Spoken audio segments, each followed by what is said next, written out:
Jeff Norton on the Paranormal State Radio Network. Oh, yes, it is. It is Friday. We saved the best for last on this Friday. No, I don't want to say that. That's an insult to all of our other guests. No, we've had great guests this weekend. Great conversations. Very interesting. Make you think. Make your head hurt, as they would say. But welcome all midnight listeners. This is the Midnight Ocean, coming to you live from the great state of Florida in its nature coast. In its nature coast. You know, it's funny. A lot of people say, well, that's nature's coast. No, it's actually nature coast. That is the proper term. I looked it up. I Googled it. I put it in a Googler. The all-knowing Googler. Isn't that strange? 20 years ago, we didn't have the Googler. We had Yahoo. Remember them? They were the ones that owned the search engine market, and now it's Google. All things Google. Google everywhere. They are everywhere in our lives. But yes, as I was saying, it is Friday. I hope you have things planned for the weekend with your family, with your loved ones. But till then, I ask that you spend the next couple hours with us as we go through this journey together. That's right. Tonight's show, we're going to have Wal Thornhill is going to be joining us from the land down under. That's right. It's amazing the fact that we can now place phone calls. Not even phone calls. We can talk to individuals literally on the other side of the earth, free of charge. I remember there was a time when you couldn't call the next town without getting, well, I didn't pay the bill. Let's be honest. I didn't pay the bill. It was my parents. I'm not that old. But I do remember getting yelled at. What is this phone bill? Why are you calling this number? But, yeah, he'll be joining us. Mr. Wallace Thornhill will be joining us at the bottom of the hour. We'll be talking about his concepts and his contribution to cosmology. I get it mixed up. Cosmology. Cosmology is where they can get makeup, right? The cosmos, space science. Let's just say that, space science. I am such a noob at some of this. We're talking about space science. The hat that I'm wearing tonight is the Russian space program hat. Yes, I am not wearing NASA. We're going to be talking about things that I don't think NASA would really appreciate us talking about tonight with Mr. Thornhill. And the challenges that he poses to them. So yeah, but I know the Russians appreciate it. They're not as narrow-minded. You know, the good old Russians. You know, throw a couple 1,000 tons of fuel in a rocket and just send it up. It's all this quality control. We'll get you there one way or the other. There's something to be said, though. We use them because our space program here in the United States is pretty much obliterated. What program? Except for, you know, Elon and Amazon and, you know, the privatization of space. I think there definitely is a future there. I don't know if it's a good future or a bad future yet. Well, time will tell. But if you think about how much technology's come out of NASA, and the fact that their whole mission now has changed to climate change, selling us on climate change, which let me just stress here. There is definitely things going on. Don't get me. Don't misconstrue me and think that Jeff doesn't believe in climate change.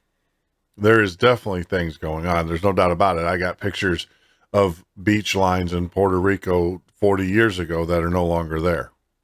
Right. And it's not erosion that's doing it. It's The sea levels are rising. I'm not denying that at all. You know, we're now in our 12th year here in the state of Florida where we haven't had a hurricane. You know, that's great news, but you know, obviously things are changing.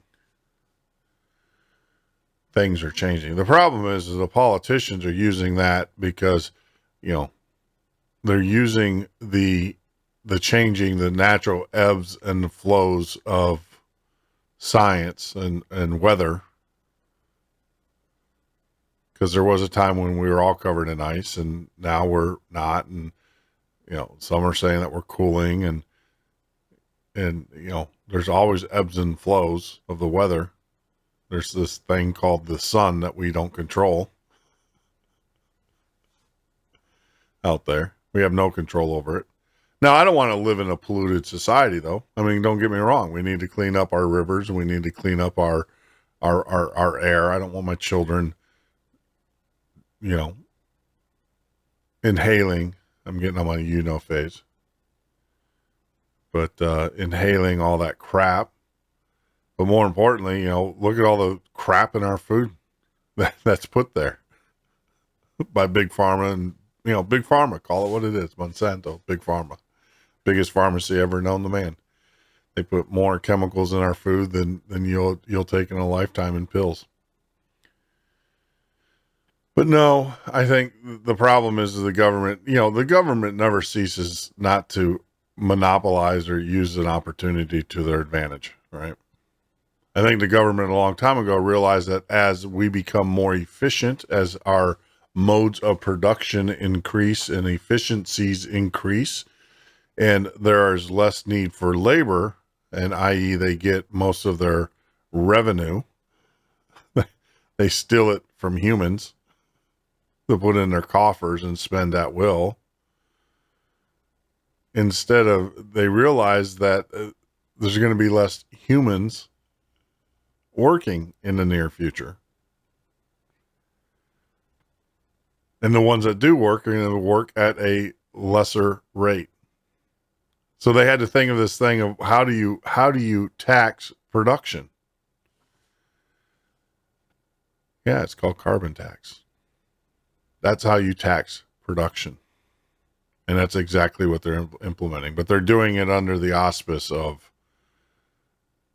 this thing called global warming or climate change. Just be honest with us. We're not stupid. Well, some of us are. But that's enough about my rants and raves. But I think it's appropriate for tonight's conversation because we are going to be talking about the universe. And Walt is going to be joining us and talking about the lightning bolts of the gods. And I'm sure his theories can probably get drawn back to what's going on with global warming and climate change. So I think it is somewhat appropriate. I just don't go on these rants or these tangents without a somewhat of a reason. Au contraire to what some of you guys believe. So, but it's going to be a good night. Great conversation. Look forward to it. Put on your thinking caps because I think it's going to definitely be educational and informative. I look forward to it. I really do. Get on with today's business, the business at hand. You know, if you're joining us on YouTube, thank you. Make sure that you subscribe to our channel. If you are a social media type of person, also make sure that if you're on Facebook, we don't do MySpace. No, we don't do MySpace. I had a MySpace account back in the day. That's a different story for a different time. But if you are a social media person on Facebook, if you subscribe to them, make sure you type in Midnight Listeners to join our listener group. We do not spam you. We will not. I don't believe in it. I don't put a bunch of hang in there kittens and all that jazz. It's everything that relates to the show and what we talk about on the show. It's a way that we can communicate with you. The other thing too, it's a way that our authors, our guests can communicate with you. One of the things they are doing is, and thank you to all of our guests who have sent in books and different materials and stuff like that, giveaways to our Midnight Listener group.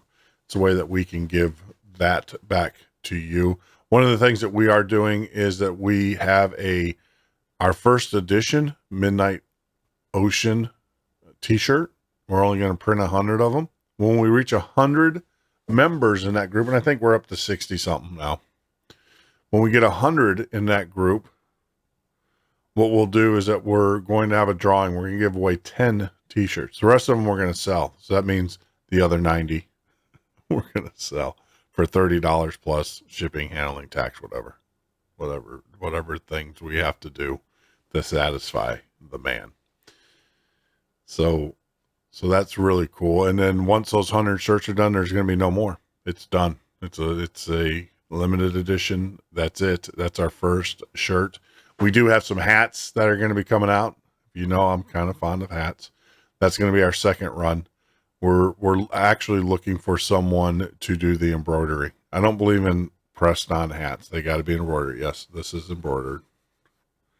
So we are looking for someone to do that for us. And, you know, we'll just have different swag throughout the life of the show. And you have to be a Midnight Listener to get that. You can follow us on this thing called Twitter if you don't know what that is. I'm still learning. It's really sad. I actually did my a real tweet today myself. That's right. I typed it in, put it together, did everything, sent that out. It is kind of funny. Still learning. Still learning this thing called social media. So as we take care of that house cleaning here, I hope y'all have plans for the weekend, and it does not include house cleaning. But try to get out to the boat this weekend. Check out the old SS Minnow. I'll get some pictures out there. That's the other thing too. We are going to open up an account with Pinterest or one of those. Take pictures. We'll start posting those on the web as well. So look forward to those things. Getting the boat ready for Coast Guard inspection. And for those that don't know, we are going to be offering charters out into the Gulf. Overnight charters. That's right. We're going to do a little fishing during the day, and we're going to do a little stargazing at night. And hopefully we won't need a bigger boat. Jaws reference for those that don't know, haven't watched that classic movie. I remember as a kid watching Jaws for the first time. It was hilarious. My family, we always vacationed at a place in Michigan called Higgins Lake. I remember watching that. You know, of course, gotta love Brothers. You really do. Because for the whole summer after watching that movie, all I could think about was getting eaten alive by a shark at Higgins Lake. And the stories there. I learned real quick that sometimes you just can't believe your big brother. Good times. Moving on to other things. Tonight's Facebook group of the night is Dave's UFO abductee chat room. That's right. Dave's UFO abductee chat room. It is our group of the night. And as you guys know, when I go out and look at Facebook groups and join Facebook groups, I tend to look at those groups that kind of stay mission at hand, right? There are a lot of groups out there that are just out there, they're bunk. You know, they post a lot of just various, I don't want to say garbage, because I'm sure it has value to someone, but it doesn't kind of follow the group's intention. And I will tell you that this group is definitely, it's a relatively small group, and it's definitely geared towards alien abductions. And it allows people to post their stories, their experiences. They repost their stories and experiences as well, share with others. And tonight's story, we're going to talk about a, I don't know, we can pick here. That's the nice thing, is I got so many to pick from this group.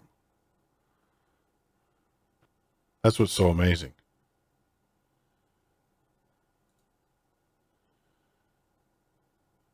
That's what's so amazing. Let me go here. Let's see here. That's not a,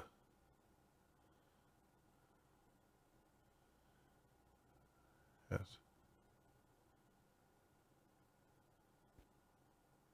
Yeah, here's a good question for you. This comes out of the Dave's UFO abductee chat group. These are for those that are in chat on YouTube and listening, who are joining us. You find a crashed alien spaceship filled with advanced technologies. What would you do with it? That's a question. Should you spirit the craft away in your barn, in the woods, garage, in the meat packing district, or abandoned subway station? One of the three. Take care to prevent the following. Prepared to live paranoid, no men in black yet. That's a good sign. So yeah, if you found a UFO hiking in the woods, as our good friend Jeff Hayes is doing. Well, actually, he's in the desert with a bunch of his friends. We find a UFO. What would you do? I'd poke it with a stick. I'm sorry. And had some workers over at the house this morning, and I just invoked one of them. Poke it with a stick. See if it's alive. No. But what would you do? Would you call the government? Who would you call in the government? You just call 911? Excuse me. I found this UFO. What would you say to them? You think they'd believe you? Worse off, say you're in the middle of the woods and you don't have cell phone.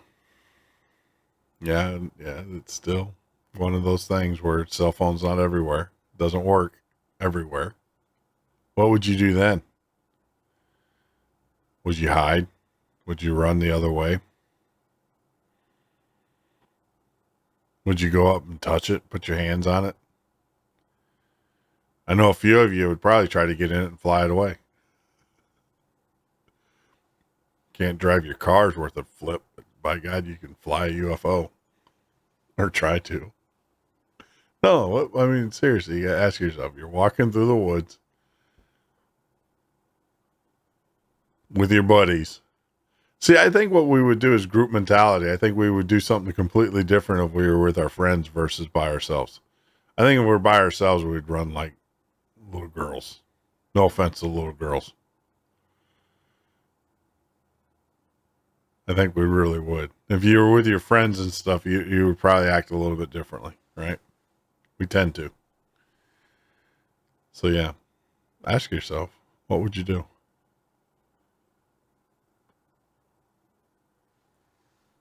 That comes from our good friends here at Dave's UFO abductee chat room. There's a lot of pretty interesting stories here.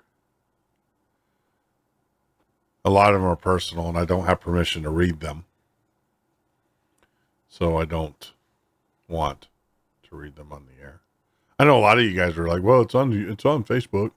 Yeah, but there's still a level of confidentiality when people paste stuff on Facebook in a private group, they expect it to remain amongst the group here. So let me just kind of go here and see if we can find a news report. That's a different story. If I can find a good news report. Here we go. British policeman claims to have been abducted by aliens after UFO stalked him. Hello. This comes out of the Canadian. Alan Godfrey, a former PC with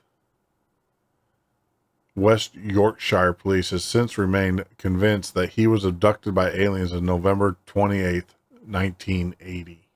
Mr. Godfrey was on patrol in Tortamon on Burnley Road with when a large UFO spotted him as he was searching for missing cattle. Cattle UFOs, they kind of go together. At first, he thought it was a bus, but when he got nearer, he realized it was a large mass. It was a fuzzy oval that rotated at such a speed and hovered so low over the road that it was causing the bushes on the side to shake. He tried to sketch the UFO, but was overcome by a burst of light, after which he only recalls driving his car on the same road with the UFO gone. What? He tried to sketch the UFO, but was overcome by a burst of light, after which he only recalls driving his car on the same road with the UFO gone. I get it.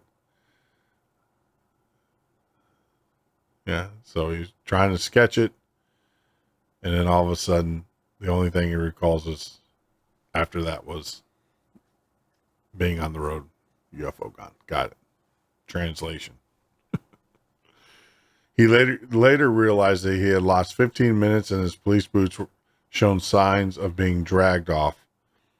It was only after some people made similar reports that he decided to also give his account of events. Yeah, I wouldn't, talk about what would you do if you saw a UFO. Say you are a law enforcement, or you are a person of I guess, community. You have a certain community standard or standing within the community, and you're driving along on a dark road, and all of a sudden you see a UFO hovering above you. Then unexpectedly you wake up 30 minutes later and your clothes are disheveled and whatever. Would you file a report? Would you tell someone? Would you come out publicly and admit to that? I don't know if I would. I don't know. But he did. Further investigation in his case led him to hypnotic regression, which produced a bizarre testimony. That hypnotic regression. I don't know.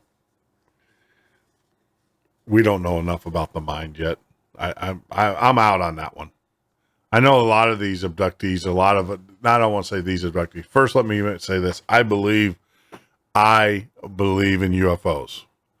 I believe they are abducting people. I really do. I don't think that they're going to hide that. Or they hide it like, so subconscious in your mind. Now, yeah, they might have the mind zapper or whatever that you saw in Men in Black. But I don't know. I don't believe in the hypnotic regression stuff. I never did. I think the mind is a creative force. And if you give it the opportunity, it can create anything within itself. But I do believe if someone just came out and said, hey, look, I was abducted by an alien, I would believe that. I'd believe that more so than I would someone who was hypnotized. It's just me. Could be wrong. Been wrong before.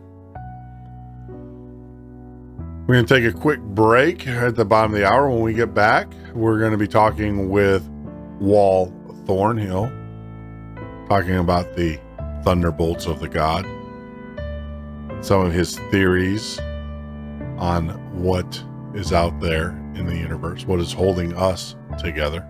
It's going to be interesting. This is the Midnight Ocean with Jeff Norton on the Paranormal State Radio Network.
This is the Midnight Ocean with Jeff Norton on the Paranormal State Radio Network.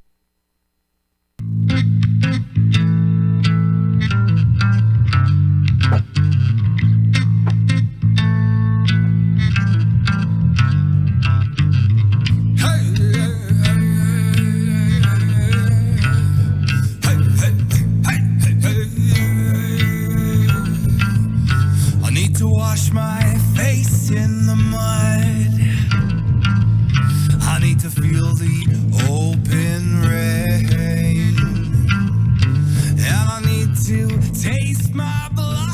All right, that's Ed Roman, for those that don't know, Indie Artist of the Year. Hopefully, right? He's 2016 nominee for Indie Artist of the Year, and he's been gracious enough to give us permission to use his music. I was going to say, if you know of an indie artist, one of the things we are doing is we're going to be changing out our music here. Some of it we're going to keep, but most of it we're going to replace with indie artists, get them some air time to kind of help them out, get the music. I'm really digging the indie scene, man. I can tell you, from the radio days and everything, I'm really starting to dig it. It's refreshing, I should say, because it's actually music. It's not the stuff that is out there on mainstream, but out there in mainstream is not really ever been good for you, right? Talk about mainstream. We got a gentleman here who is bucking mainstream science with his books and everything. For those that don't know, tonight's guest is Wal Thornhill. He's got, I think the book that started it all was The Electric Universe, and then also Thunderbolts of the God, that he also wrote with David Talbot. But give you a little bit of background about Wal. Wal Thornhill earned a degree in physics and electronics at the University of Melbourne, Australia, and began postgraduate studies. Before entering university, he had been inspired by Emmanuel Volaski's best-selling book, Worlds in Collision. However, the lack of curiosity and the frequent hostility towards this challenge to mainstream science convinced Thornhill to pursue an independent path outside of academia. While working first with IBM, the prestigious IBM System Development Institute, and we got something there in common, in Canberra, followed by the Australian Department of Foreign Affairs, Thornhill developed much of his life and studied the plasma and electricity in astronomy. Following in his footsteps of the 20th century's pioneers, his work often took him to research schools at Australia National University, which gave him excellent access to libraries and the sciences. So, without further ado, we will bring Mr. Wal Thornhill on. Hey, Wal, how are you, my friend? Hi, Jeff. Thanks for the invite. Oh, no, it's a pleasure to have you on the show. I am so honored to have you on our show and you to take time out. Now, you're in Australia. You're in Australia now, right? Correct? That's right, yes. It's amazing because you sound like you're sitting right next to me. That's good. In the studio. No, it's just, I was talking about that the other day. I remember the days where when you had to talk to someone in the next town, it was sketchy and it was very expensive and now we don't even think about it. We can use this thing called Skype and talk to someone literally on the other side of the earth. And it's fantastic. It's just amazing, sir. So, like all good stories, where do we begin? Right? Where does it begin? Can you give our audience a little bit of your background? I kind of read your bio, and your basic background, but can you kind of tell me when it really clicked for you? And you came up with this I would say this novel concept that just completely throws a lot of the things that we're taught, especially in space sciences, on its ear. Yeah, that's correct. I was always interested in astronomy as a kid.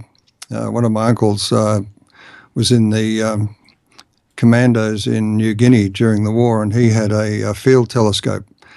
And when he came home, he brought his telescope out onto the balcony and we'd have a look at the moon through it and so on. And that really got me interested as a very young child. And at school, I used to bore the kids stupid with my memorized stories out of encyclopedias about stars and planets. But then in high school, I came across the book, Velikovsky's book. In 1950 it was published and was a bestseller on the New York Times list for several months running, and it was called Worlds in Collision. And my father, who knew my interest in astronomy, said, "I think you might like to read this." So I did, and it just blew me away because what he had done was to take a kind of a detective's eye on the stories from all around the world by the most ancient cultures. And when you do that, you begin to realize that there are common themes. In fact, in the past, experts thought that these people must have traveled from continent to continent spreading the stories. But when you look at the way the stories are told, you realize that that's not the case, that each one has told it in terms of their own cultural background. And in the very opening pages of that book, he threw down a gauntlet to astronomers, and he said that if Newton's laws are sacrosanct, that is the gravitational law that holds all the planets in place, then this book is a heresy. So the astronomers, of course, just got up in the pulpit and said, "This is a heresy," and they immediately had the book burned, even though it was a bestseller. Macmillan, in fact, that's the most recent case of book burning, and this by so-called scientists. The book was transferred to Doubleday, which wasn't at risk of losing business at the universities and so on with textbooks. Mm-hmm.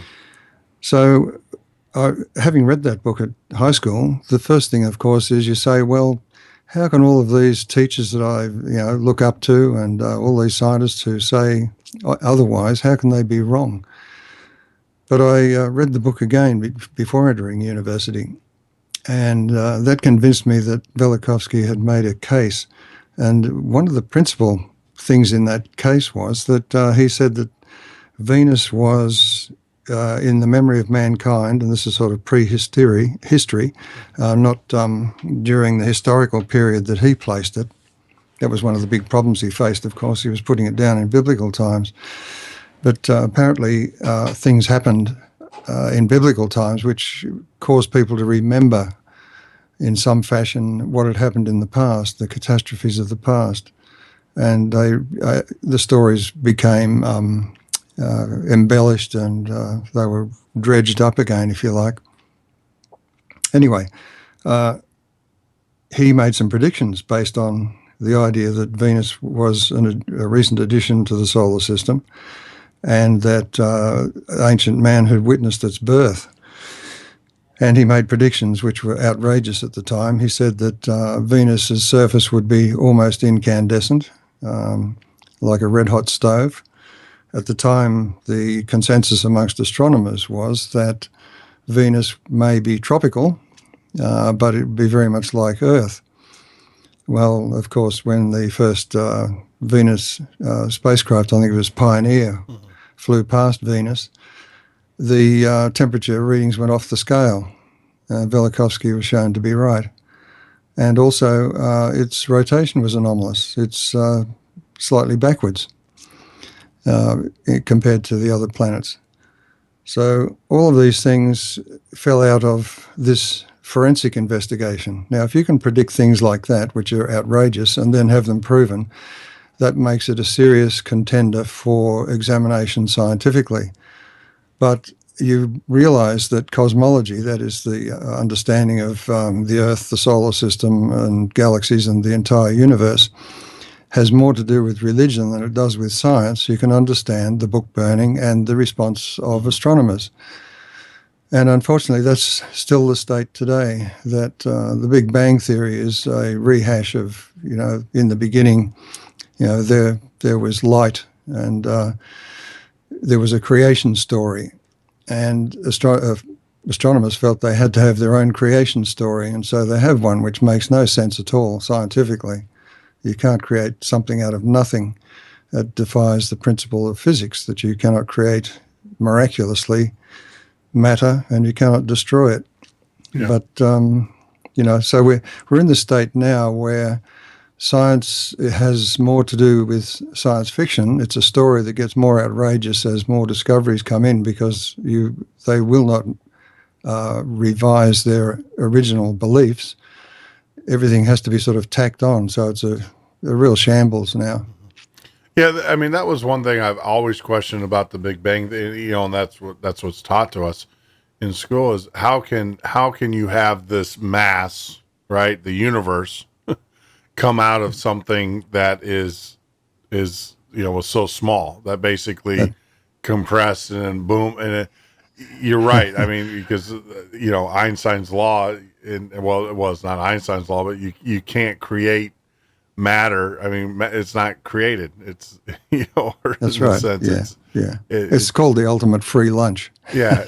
I've always wondered, and that was the part that I had my hard times grasping. But of course, if you wanted to get an A and move on in your studies, you had to accept that. And unfortunately, and it's that's one of the problems with education is that it's all about remembering facts and not actually comparing ideas and saying, well, this one's better than that one. Yeah. You're just given a single idea and just remember that and you'll do well, my son. That's right. Exactly. And which I find the irony in all of that is that some of our greatest thinkers were considered radical. The guys that we now we put on a pedestal and we make stone statues of and we write books about. I mean, look at Sir Isaac Newton and everything. He was definitely a radical at the time, and they not only burned books for his thoughts and stuff, they crucified you. By the church literally would imprison you for a lot of the thoughts that he had back then. That's right. Which is awesome, and I'm glad we have you on. So, you from that point, obviously you said just not making sense to me, which is great. And so your theory. So when I got to university, I was questioning everything I was being taught. And I quickly came to realize, based on hostility or answers that had nothing to do with the question I asked, that academia was not the place for me, even though my desire was to be a scientist. Mm-hmm. I actually began postgraduate studies, but then realized that being a heretic, there was no future in it. But I continued investigating for the rest of my life. And it's taken this long to come together with a big picture, so to speak. Sure. Did they, I'm just going to ask, did they basically run you out of the university with pitchforks? Is that what happened to you? No, You just no, it was a decision on my part. Okay. I've always followed my intuition, and I felt that the questions that I wanted answered were not being addressed by any of the departments at the university, even the physics department, of which I was in, and that judging by the either lack of interest or the hostility in the questions I wanted answered, no one was going to fund it, or I would never get a PhD in these subjects. And I'm glad I did that, because I went out into the computer industry where I could follow real logic and and learn how to use computers so that I understand what's going on when they make these pronouncements about computer modeling. So all of that was good, but it also gave me the opportunity, because I chose jobs which allowed me to travel overseas. It allowed me to meet people who I felt were the real pioneers and who were being ignored or sidelined or sacked from universities because they were saying things which I felt were part of the big picture, if you like. Mm-hmm. Gotcha. Yeah, it was. So when you were with IBM, correct?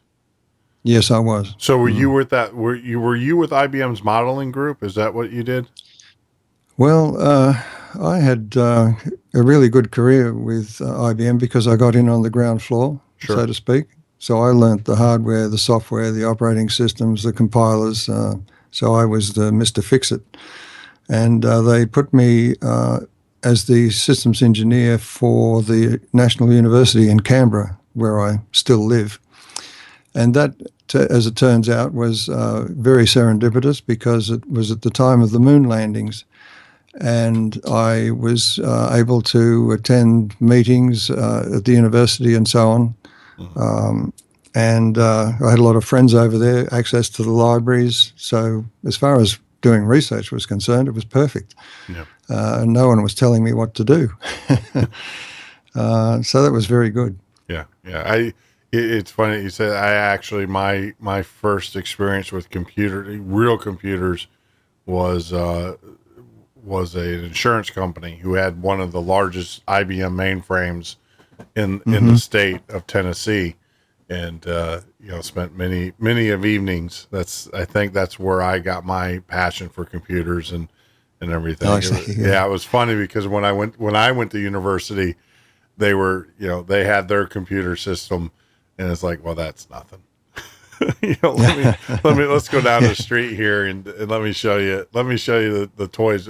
Well, we became really good friends, or I became really good friends with the long story, but our neighbor worked for the insurance company. I shouldn't mention the name.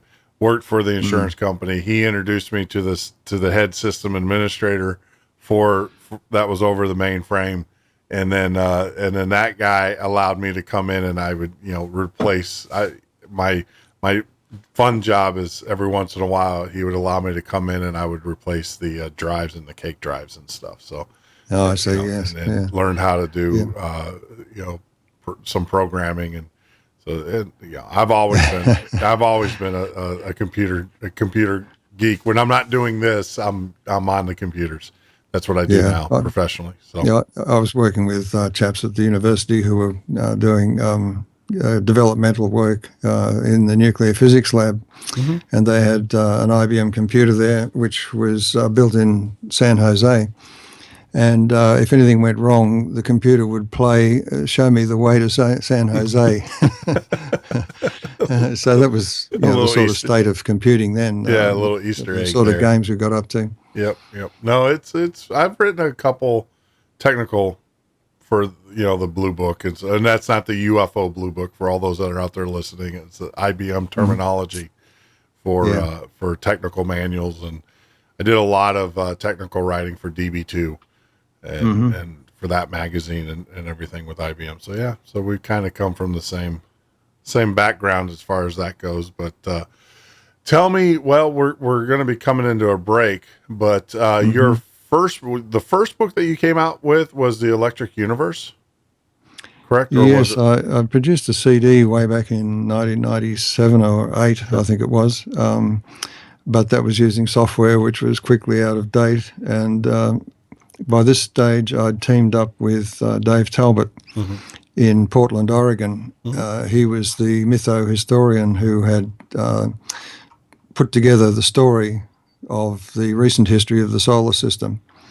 And when I saw his work, I said, we should work together because the human story as well as the scientific story together were quite incredible, far more powerful than either of us working on our own. Sure. And I think that was a good decision. That was another one of these intuitions I had, which has paid off. Yeah. So that was the start of that. And we then authored 2 books together. The first one was called Thunderbolts of the Gods, because what Velikovsky said was that if Newton is sacrosanct, then this book is a heresy. And he said that, in his opinion, electricity and magnetism played a role in the celestial mechanism. I think they were practically his words. And particularly at times of chaos, if Venus was a comet, it was a threat, a serious threat, wandering around the solar system. But the ancients witnessed these so-called thunderbolts of the gods, and they pictured them. And the pictures of them that you see have looked nothing like lightning on Earth, but they do look like what you see in the highest energy electrical experiments we can do on Earth at Los Alamos Labs and places like that. And those shapes are quite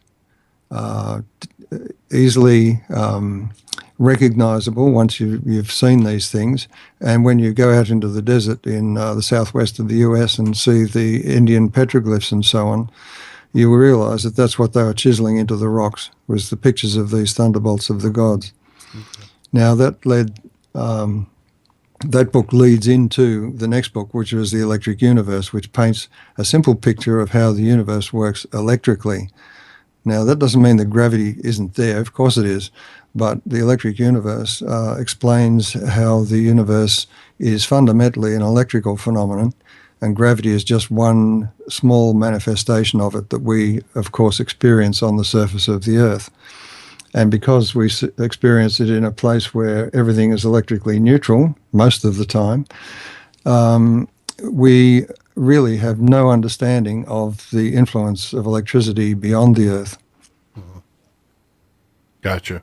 Well, let's. I don't want to dig too deep into these because we're going to go into a break. So I want to make sure that we have, plenty of time to kind of break it out, because I'm still interested, like in the thunderbolts, and you're saying that a lot of this imagery is carved in the petroglyphs and everything. Mm-hmm. And when we get back from the break, I want to go into detail, like what. Why? Number one, if I was back to Native America and back in the time when we were drawing these on rocks or creating these petroglyphs, number one, how would I be seeing these? Why would I be seeing them? What is your theory, or what is the theory behind these shapes and these high voltage, imagery or whatever that the Native Americans had, or people, and it's not just Native Americans. I think you were saying that it was throughout the world. That's right. The Australian Aborigines have very graphic imagery. Yeah, yep. Yeah. So I want to get to understand what those are, and then I think the next progression too, which I'm fascinated by the electric universe. I've always been fascinated by Tesla, and yes. If there's any relation or correlation between your research and things that you did with what Tesla was doing, absolutely we want to talk about that. So let's do this. We're going to we'll come back from break, and when we get back from break, we'll first get into the thunderbolts, and then probably that'll lead us into our next break, and then from there we'll go into the electric universe. So with that, Walt, I do want to remind you. I don't know if you saw my chat. The only problem is, yes, I did. Yeah. Okay. Yes, sir. So. We'll go on break here in a little bit. When we get back, we will speak with Wallace Thornhill, Wal Thornhill. I know his proper name is Wallace, but it's Wal Thornhill. We're going to talk about Thunderbolts of the Gods, his first book. Get an idea. This is not what I find amazing about these, as Wal was saying before, just a little bit ago. This imagery, this is actually an image. This is something that they are some type of energy that has been depicted, that our ancestors, I would say our ancestors have seen throughout the world in different cultures, in different beliefs. So it's not like, and remember, they didn't have the internet back then. So it's not like you can take an image and travel with it, or you'd have to travel great distances, because the Aborigines and the American Indians, two separate sides of the earth from each other, were seeing the same things into the sky. So like I said, what we're going to do is we're going to take a break. When we get back, we're going to try to describe the image. If you're on YouTube, I do have a picture of the two books, and you can kind of see what we're talking about there in the video stream. If you're not on YouTube, I apologize. You can probably just Google it. Actually go to our page, and I also have the pictures of the books there, and you'll get an idea of what we're gonna talk about. So there, my goal is, number one, let's describe the image, and then number two, as I said earlier, we will explain why they were seeing it. And it's just a fascinating story. And I'm just completely intrigued. This is the one that's got my earphones on high. I'm listening intently, trying not to interrupt our guest, and allowing him to speak. And as we continue our conversation with Wal Thornhill, as he bucks conventional space science theories. You're listening to Jeff Norton of the Midnight Ocean radio show and podcast. Join us live every weeknight from 10 p.m. till 2 a.m. Eastern Standard Time, or on the web 24/7 at themidnightocean.com.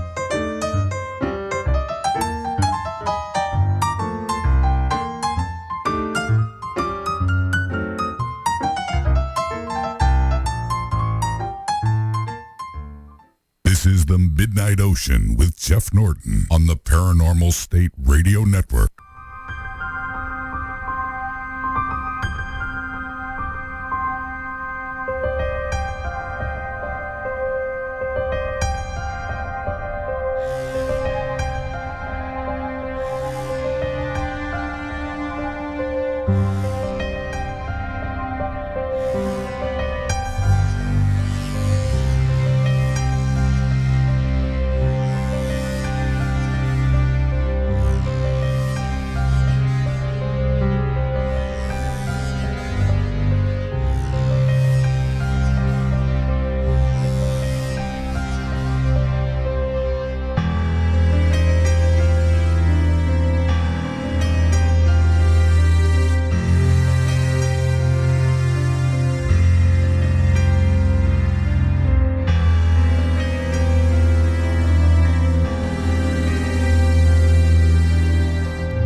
Jeff Norton on the Paranormal State Radio Network.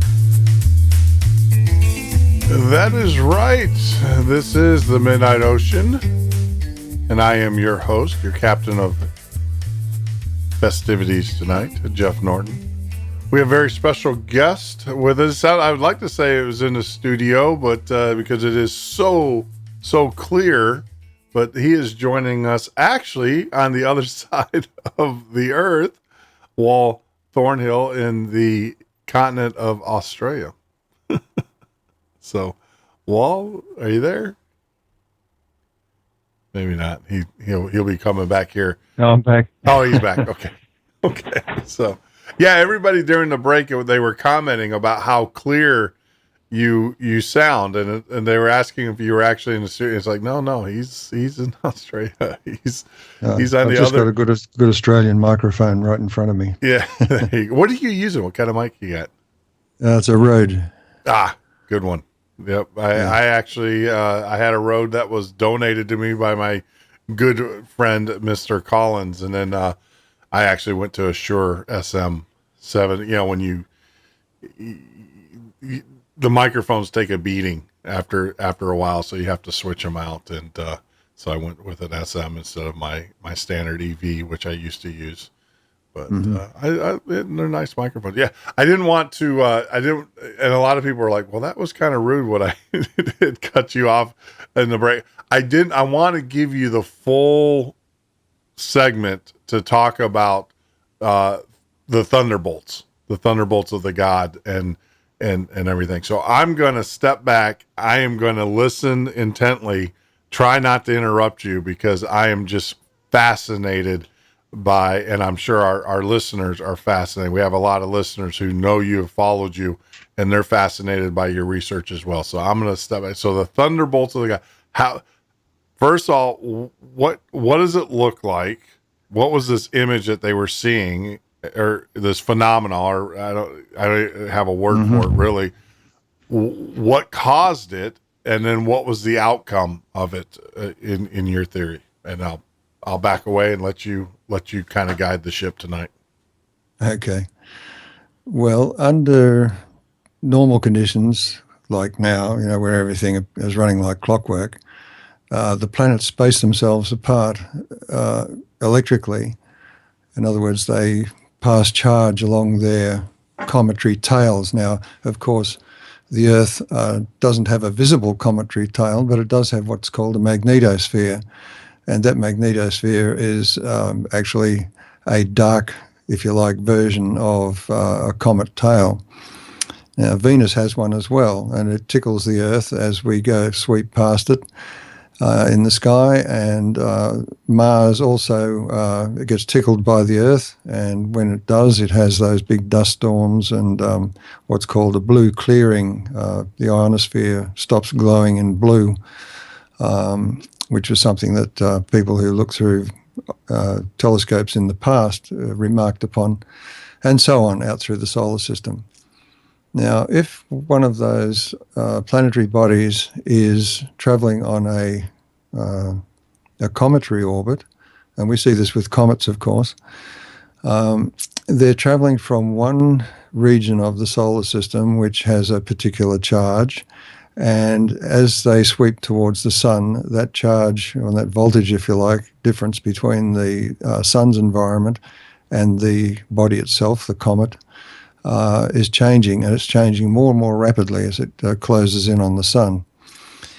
And what happens is that the body tries to adjust to its electrical environment. The first thing it does is it puts up what's called a plasma sheath, or coma. And a recent comet, I forget which one in particular, had a coma which was as big as the sun. So it gives you an idea that a tiny piece of rock cannot control something as an object as big as the sun gravitationally. It has to be an electrical phenomenon, a powerful electrical force. And as it gets closer to the sun, it begins to discharge at the surface. It starts stripping rocky material and that, often hurling it into space. And this is when the comet flares up and it becomes visible in the sky with a cometary tail. Now, if you can imagine something, a comet the size of Venus, what it must have looked like in the sky, it is almost unimaginable. It must have been colossal. And of course, it interfered with Mars, and it was witnessed by the ancients as having interfered with Mars. And in the process, it talks about Mars and the god of war and his thunderbolt.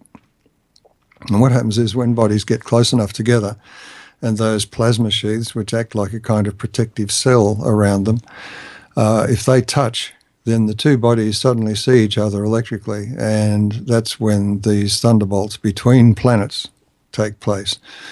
And the scarring of Mars, you know, that colossal scar that stretches a third of the way around the planet called Valles Marineris, that great gash that stretches across the face of Mars, was witnessed. The bodies were close enough to the Earth at the time for us to see what was happening. And the North American Indians, in fact, called Mars Scarface. And, of course, it comes down in a kind of distorted fashion through the Greek legends and so on. Achilles with his, was wounded in the heel and so on. But the thunderbolt itself takes on a shape rather like a football shape, and kind of with corkscrew effects and so on. And if you look at some of the Greek sculptures of Zeus, Jupiter, hurling his thunderbolt, that looks rather like that. You know, he's got his hand is around the center of this object and stretching out from both ends from his hand are these oddly shaped petals and rings and so on. And this is the kind of thing that's seen in the high-energy discharges at Los Alamos in the so-called Z-pinch machine. And what they do there is they feed more energy than all the power stations on Earth into something the size of a baked bean tin for just a fraction of a second. And they observe what happens from about a kilometre or more away through telescopes, X-ray telescopes and so on. And that's where they see these shapes forming. Now, the petroglyphs they're all around the world. There's hundreds of thousands, maybe millions of them. And the expert on these plasma formations, the plasma physicist, Tony Peratt, first attended one of our meetings in 2000. And when he saw the imagery that we were showing, it suddenly dawned on him that the things that he had seen in the laboratory, he had been walking past when hunting in the desert surrounding Los Alamos. When he walked past these Indian petroglyphs, he said it never occurred to him that they were the same thing. But then when he looked, because these shapes they change with time and with the energy involved, so they take on particular forms, and there's about 80 different forms, and he found most of them at various stages in these petroglyphs. And he said that's just not an accident. They must have seen these things. So we had then the physical proof of all of the work that David Talbot had been doing for decades was suddenly tied to real scientific evidence and to the work that I'd been doing, because it was I who pointed out to Dave Talbot that the images he was showing me indicated an electrical discharge between the Earth and some body in space. And so all of this began to come together. And that was important because there was a huge amount of research that had been done that was sort of hanging out there waiting to find some means of convergence between the science and the visual evidence and the archaeological evidence, because it seems that ancient man was absolutely obsessed with these so-called planetary gods, because he had witnessed, or he and she had witnessed, these amazing events between planets. So the notion that we're taught now and that astronomers are brought up believing in is this clockwork Newtonian solar system. And Velikovsky had initially shown forensically that this was incorrect, and now we had real scientific evidence that it was incorrect, that the solar system has a recent history and that mankind lived through it. And he recognized that also, Velikovsky recognized that this was where our doomsday fear comes from. and we've never recovered from it. We still behave in irrational ways because, like somebody who's suffered a trauma, terrible trauma that they cannot bring to consciousness, they suffer a kind of amnesia. The human race seems to have suppressed the memory, but we try and relive it in odd ways. Our imagery, our religious icons, the flags we wave, all of these things have imagery which harks back to the events that were seen in the skies. And once you understand that, you realize that this is one area where we are due for not just a scientific revolution, which will probably beat all the previous scientific revolutions, but also a cultural one, because you begin to realize we are all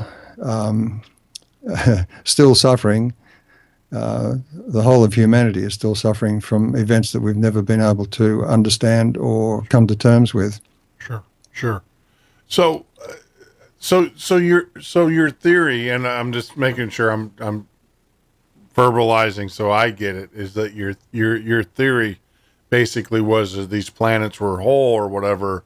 The thunderbolts of the gods, as these planets were coming into alignment, getting into their orbits with each other, these high energies were given off as their tails came in contact. So the planets were already formed, and they were kind of moving. If you think of it like a billiard table with balls, they were all moving into their alignments, and these high energies were given off as they crossed each other, kind of as their atmospheres and everything, or their tails crossed each other. Correct? Am I tracking? Yes, those tails stretch, those plasma tails stretch over vast distances.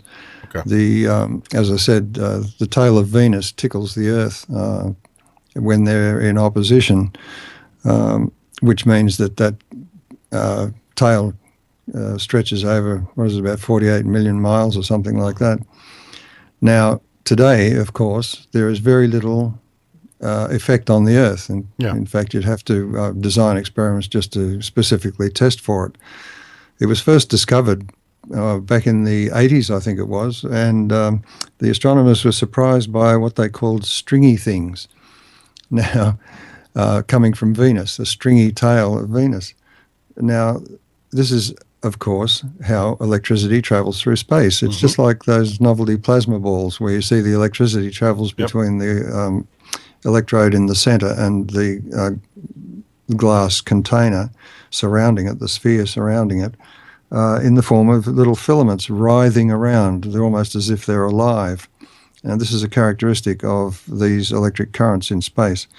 They do behave almost as if they're alive. And of course, when the ancients witnessed these events in the sky, it looked as though the sky was alive, that they were actually witnessing living dragons and snakes. All of these imageries of fire-breathing dragons and so on comes from those events. There's no such thing as a fire-breathing dragon. So why are we obsessed with them? Well, here's your answer. Yeah, because they were in the sky. That's amazing.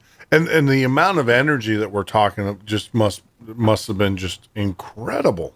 Yes. Incredible. If you can hurl entire mountain ranges into space against the force of gravity, then you can begin to understand the kind of energy involved. In fact, the Earth has its own scar, the Grand Canyon, which is a kind of a tiny form of that giant gash across Mars. Yeah.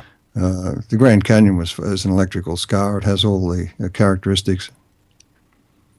Yeah, and that makes sense, because I visited the Grand Canyon, and I find it hard to believe that the Colorado River, dug that over.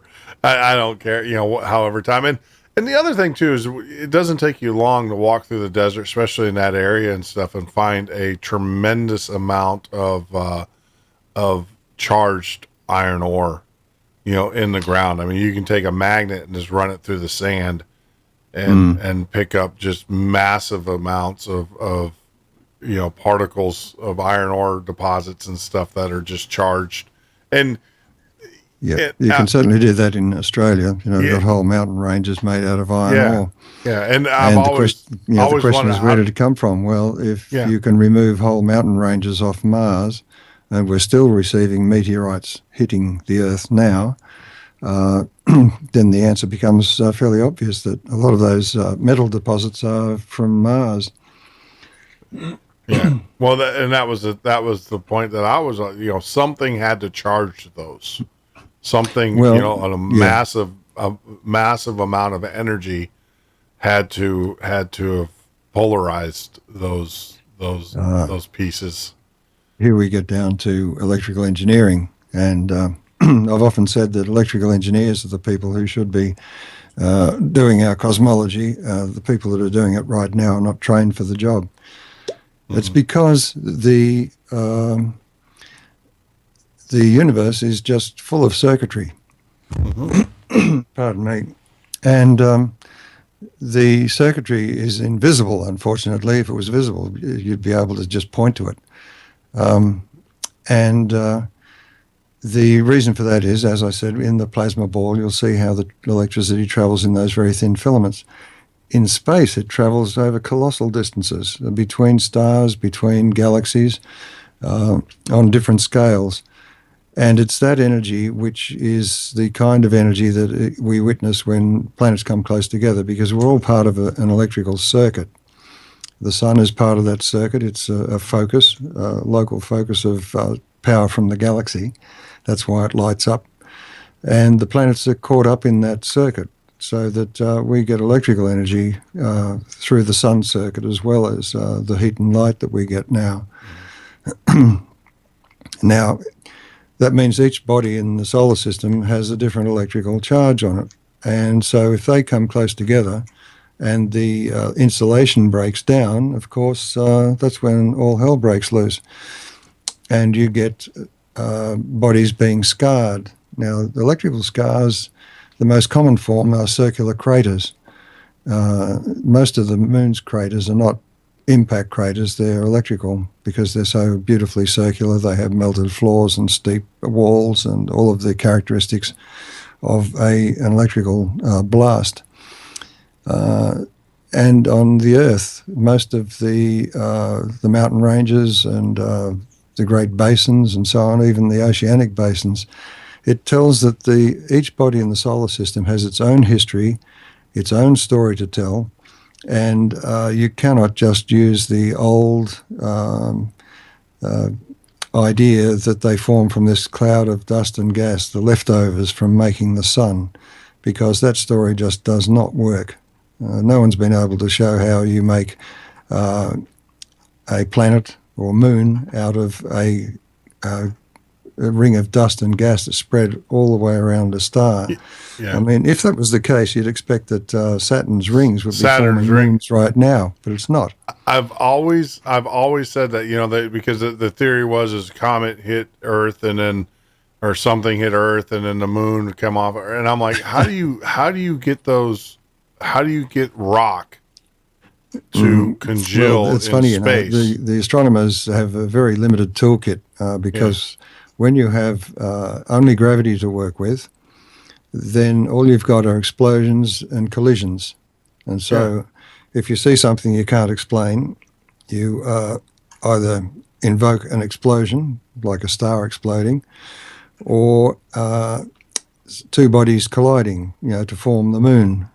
The simple answer is to problems like that. First, go and look at all of the information ever accumulated by the human race on Earth about things in the sky. And when you go back to the very earliest information we can get about the moon, there are stories of a time before the moon was in the sky. So in other words, it had nothing to do with the collision with the Earth. It was captured. Yeah. And that's another aspect of the electric universe that's different from the gravitational one, and that is that electrical capture is easy. In fact, it's the standard procedure in the universe to form planets and stars in cosmic lightning bolts in what they call molecular clouds. It's like a lightning bolt going through a cloud. And when that lightning bolt fades, what you find are all of these little beads that were left behind both planets and stars. And they're scattered like buckshot. And this is a term that was used by that plasma scientist I referred to earlier. He said when these electric discharges fade, all of the little hot plasmoids, he called them, little hot balls, scatter like buckshot. And it's only in the last month or two that it's been published in one of the science journals that this is what they've discovered inside molecular clouds, that stars are scattering from these filaments where they were formed like pearls on a necklace.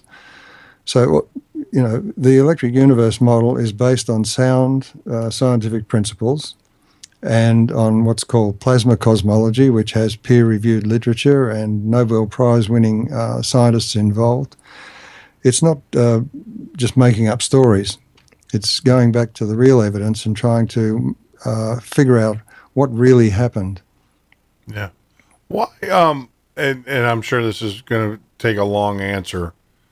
The standard planetary science that we're taught now, with the Big Bang and everything, to me, that seems more suspicious than what you're stating in a sense, because, we're still looking for that what they call the gravitron, right? They're actually trying to prove that at CERN.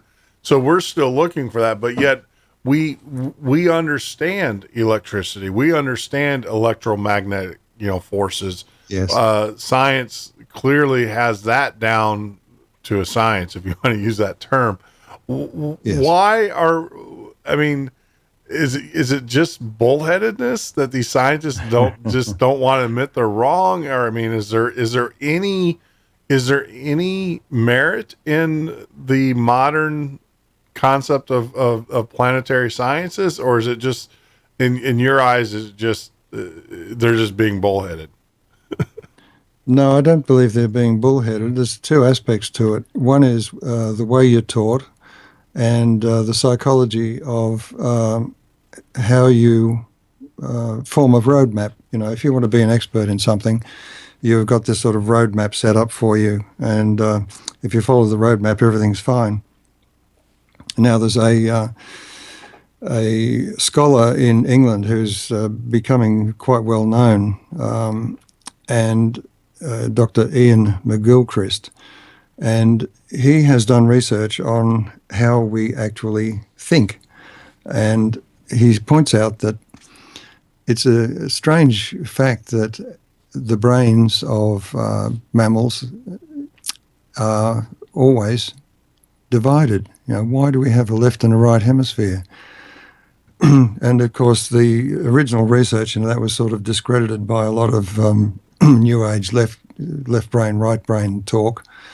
But what he did was to go back and look at the actual research, and he said that it shows that the left hemisphere of the brain is, pardon me, is there to specifically survive. The organism uses the left hemisphere to survive, and that is, he gives the instance of a chicken. He said the chicken's left hemisphere knows how to find seeds amongst the dirt and the grass and so on, and that's necessary for survival. He said the right hemisphere is there to provide a broader picture of what's going on around the chicken. In other words, it's there making sure the chicken doesn't become some other animal's lunch. So you've got this left and right dichotomy. He said that our training, the way we're trained, tends to feed the left hemisphere. It provides us with all of this certainty about what we need to know to either do our job, to survive, and so on, to get through the day. The right hemisphere is the one that sees the bigger picture and can tell when you're provided with an argument that the argument is false, or true or false. And he gives an example of the tortoise, the porcupine and the monkey. And he said there's a simple set of propositions you can put forward. Sure. while we're coming up on a break here. So Okay. Can you hold that thought, and then we'll be back, and we'll expand on that a little bit further. So you're listening to the Midnight Ocean Radio Show concept. I'm flabbergasted. I can't speak. I can't literally speak. I'm still sitting here in the back of my head going, this makes sense to me 100%. I hope it makes sense to you, our listeners. Get out there in the chat room. Let us know what you think. But we are talking with Wal Thornhill, author of Thunderbolts of the Gods and the Electric Universe. More importantly, he is challenging classic science, space science. This is the Midnight Ocean with Jeff Norton on the Paranormal State Radio Network.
Midnight Ocean with Jeff Norton on the Paranormal State Radio Network.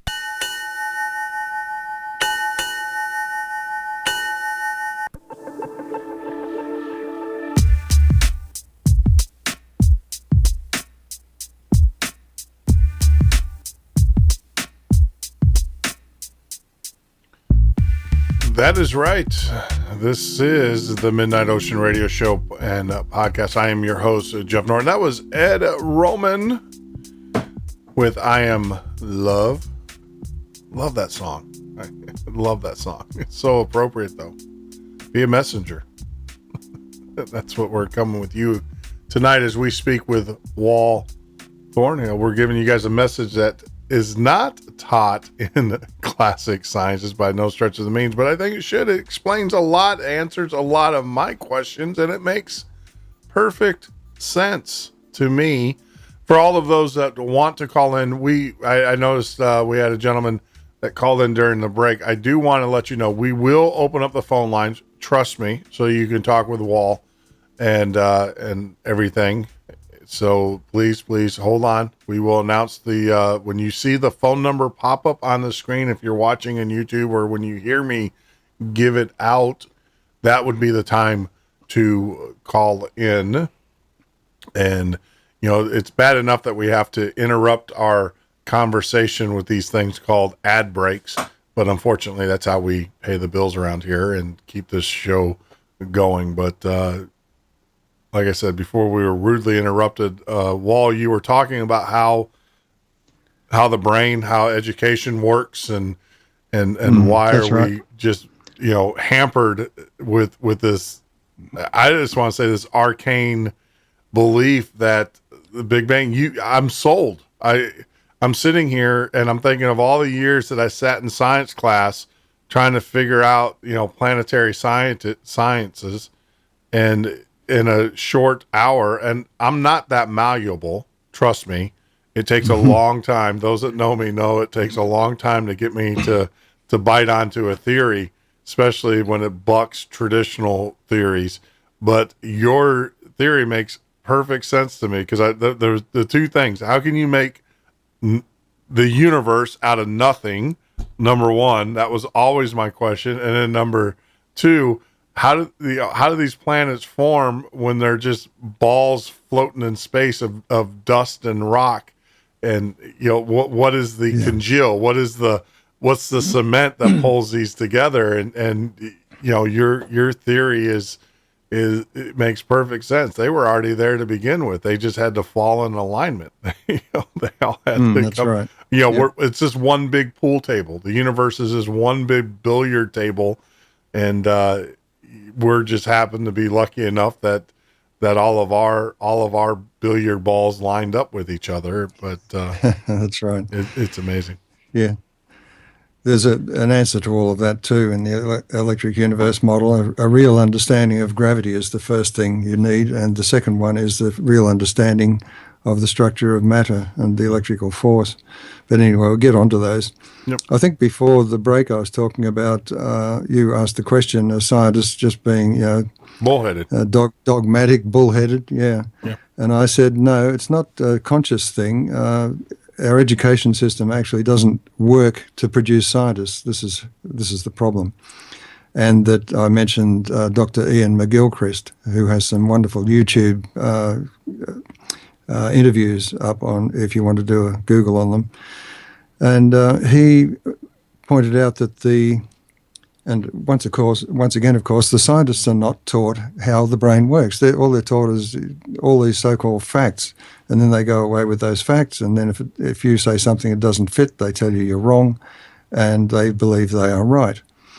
And that everything around them, all their colleagues back them up and say, yes, you're right, and this person is wrong. But the education system doesn't actually involve looking at more than one idea. You're just given a progression, like a Darwinian, onwards and upwards to perfection, and the history is also written so that it appears that way. But because the work that I do and my colleagues have done is looking back in history, trying to figure out the history of mankind, and then you look at the scientific history, and this is not taught in schools or even in universities. They don't have time for it. If you go back in history and look at the big arguments that took place in the past and the decisions that were made, most of the decisions were by a show of hands. It wasn't a scientific decision, or it was a political decision, or a kind of show business one, where the one who was the most dominant person won the argument. But if you go back and then have a look and, say, present these arguments to kids in school, I'm sure you will get them involved. Because when you look at some of the arguments against Einstein, for instance, you say, oh, yeah, that makes sense. Why did they ignore that? And so you can then ask the kids to produce their own argument as to who you think is right. That's the way to produce scientists, not to just give them a fact and say Einstein was the greatest genius that ever lived, and any questioning of what he did you've got no career. Yeah. That's just not the way to do it. And it boils down to this understanding that training the left hemisphere, which is the survival one, and the roadmap one, is not sufficient. You have to have the right hemisphere involved. And I was just about to talk about that little syllogism, the set of statements, and one of them was false. The syllogism that Dr. Ian McGilchrist gave as an example was, all monkeys can climb trees. That's the first statement. Second statement, porcupines are monkeys. The third statement as a result of that is that porcupines can climb trees. Now, somebody who's had their right hemisphere disabled will look at that puzzled and then turn to you and say, yeah, porcupines can climb trees. It's as if their critical faculty has been disabled. And then if you restore the right hemisphere, they will then say, no, they can't, because porcupines are not monkeys. So this is the problem you've got. You're training kids to believe that porcupines can climb trees, which is not going to be very helpful when it comes to doing science. So our education systems have to change. I don't think scientists are deliberately being hard to get on with. They would love to know what the truth is. However, they've not been trained how to find the truth, which is a rather sad state of affairs. And of course, the electric universe shows that the way astronomers are taught, which doesn't involve electricity at all, they'll invoke magnetism. As one leading astronomer here in Australia said at a public meeting, when we don't understand something, we blame it on magnetism. So this gives you some idea of the state of the art. But electrical engineers know that you will not have a magnetic field without an electric current. Even permanent magnets rely on the motion of the charged particles, the electrons around the iron atoms and so on, to produce that magnetic field. So electricity is the fundamental thing in the universe. That's why we've called the book The Electric Universe. Yeah, and now getting on to the next phase, we have the planets in our alignment. Now we're in a state of normalcy, I would say, and that's where the electric universe comes into play. Well, it's all electrical, but now we have states that are measurable, that are calculable. They're normalized to the most part, and I think that's where your second book comes into play, is that you now start explaining how that affects, I want to say modern, but our times now.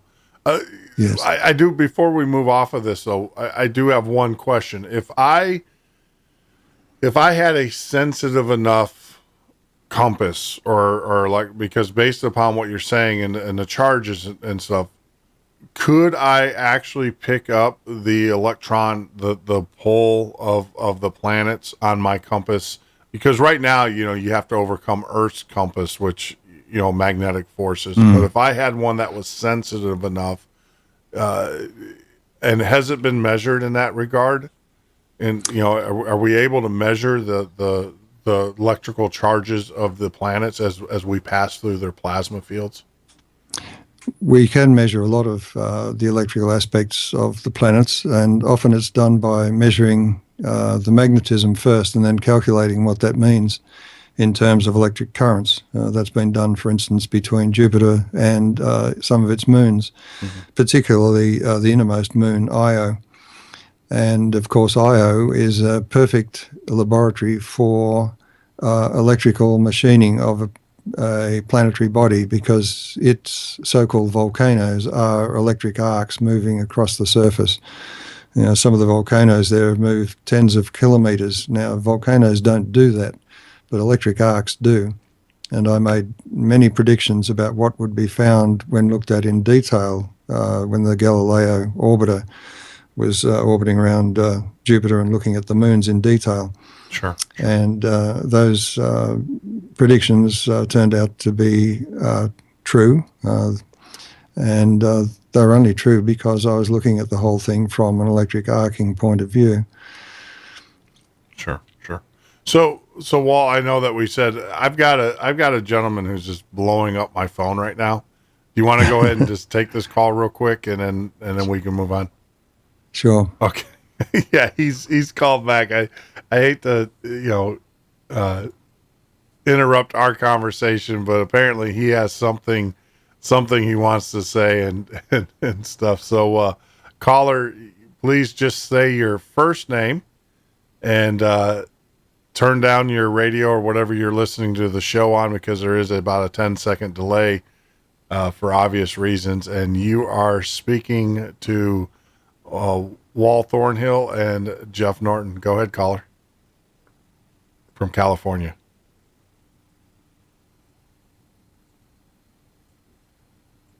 Oh. Caller, are you there? From California? It would help if I actually hit the button. Caller, are you there? Caller from California. Going once,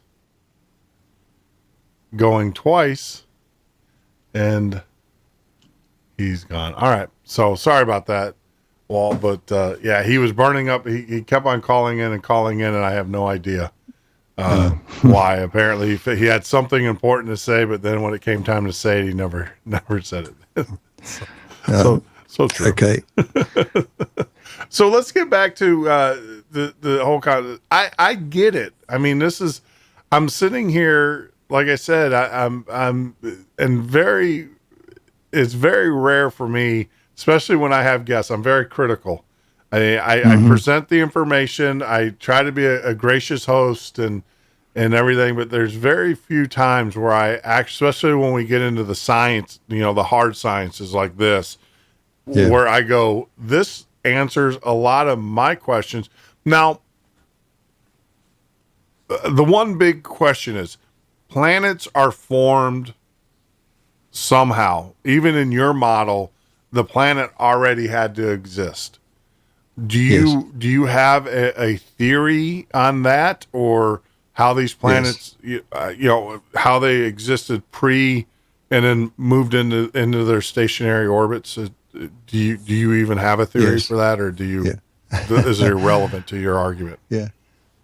Yes, it is quite simple, really, but it's a big puzzle to astronomers at present, because they've discovered over 3,500 what they call exoplanetary systems, which defy practically everything they believed about how planetary systems are formed, because they've found planets orbiting stars over the poles backwards. They've got Jupiter's orbiting, very close to their central star, which is supposed to be impossible according to the standard model of formation of gas giants from the outer regions of a planetary system, and so on.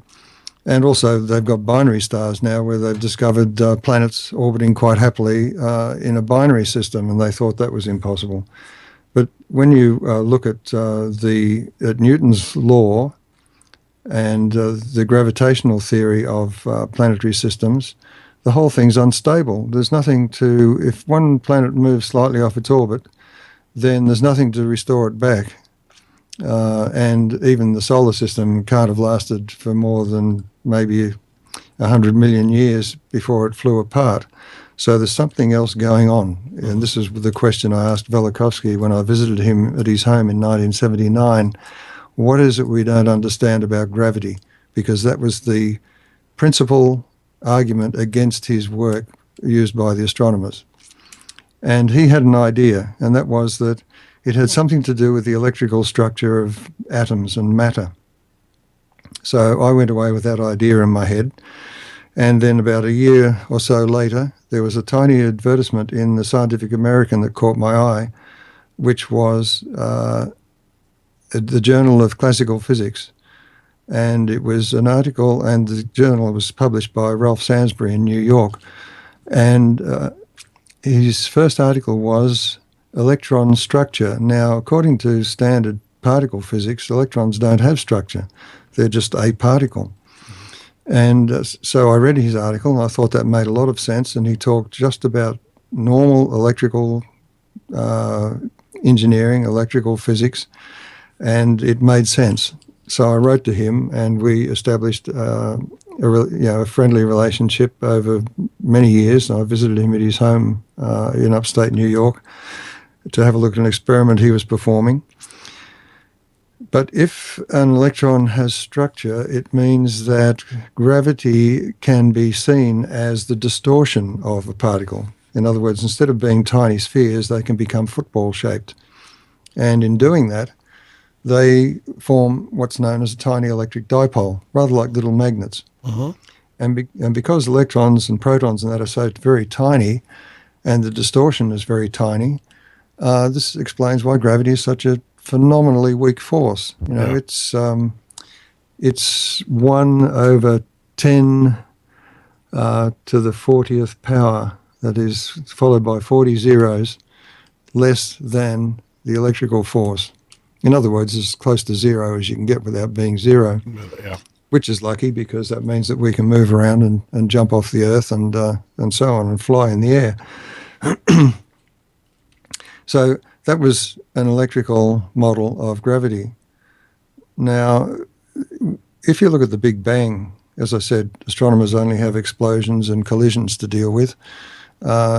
The problem with the idea that gravity is only an attractive force is that, okay, if the Big Bang didn't happen and the universe is in a kind of steady state, what stops it from all falling back in again? You know, in fact, even the Big Bang itself doesn't explain how that didn't all just collapse back in again.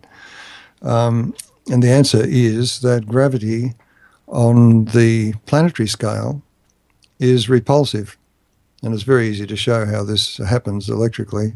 And it's like having two magnets where you've got the north and south poles.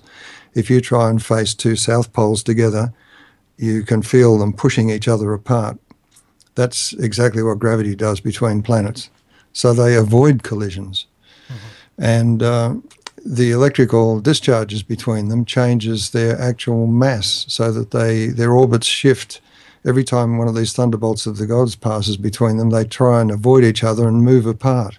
So this is why the solar system now looks like clockwork, and also why Venus has the most circular orbit in the solar system, because it was discharging like crazy as a comet, and that was in an attempt to try and achieve a stable orbit. So all of this makes you realize that astronomy is really the realm of electrical engineers who know about electric motors and magnetism and all of that sort of stuff, but you won't find anything in the training of astronomers to do with electricity. Now, I mean, that, like I said, when you explain it as an because, like I said, gravity is the weakest force. I mean, it is the weakest force. And I know scientists are looking for this mysterious gravitron, which is supposed to, part of the unification theory and all of this stuff. Yeah. And electricity, we already have it. You can see, you can, like you said, you can take a north of polar opposites and you can see how they, how they repel each other and how they can orbit. One of the questions, and I don't know if your theories answers this question. One of the questions I've always had about the sun is that, we're always told that the sun is a big ball of basically helium.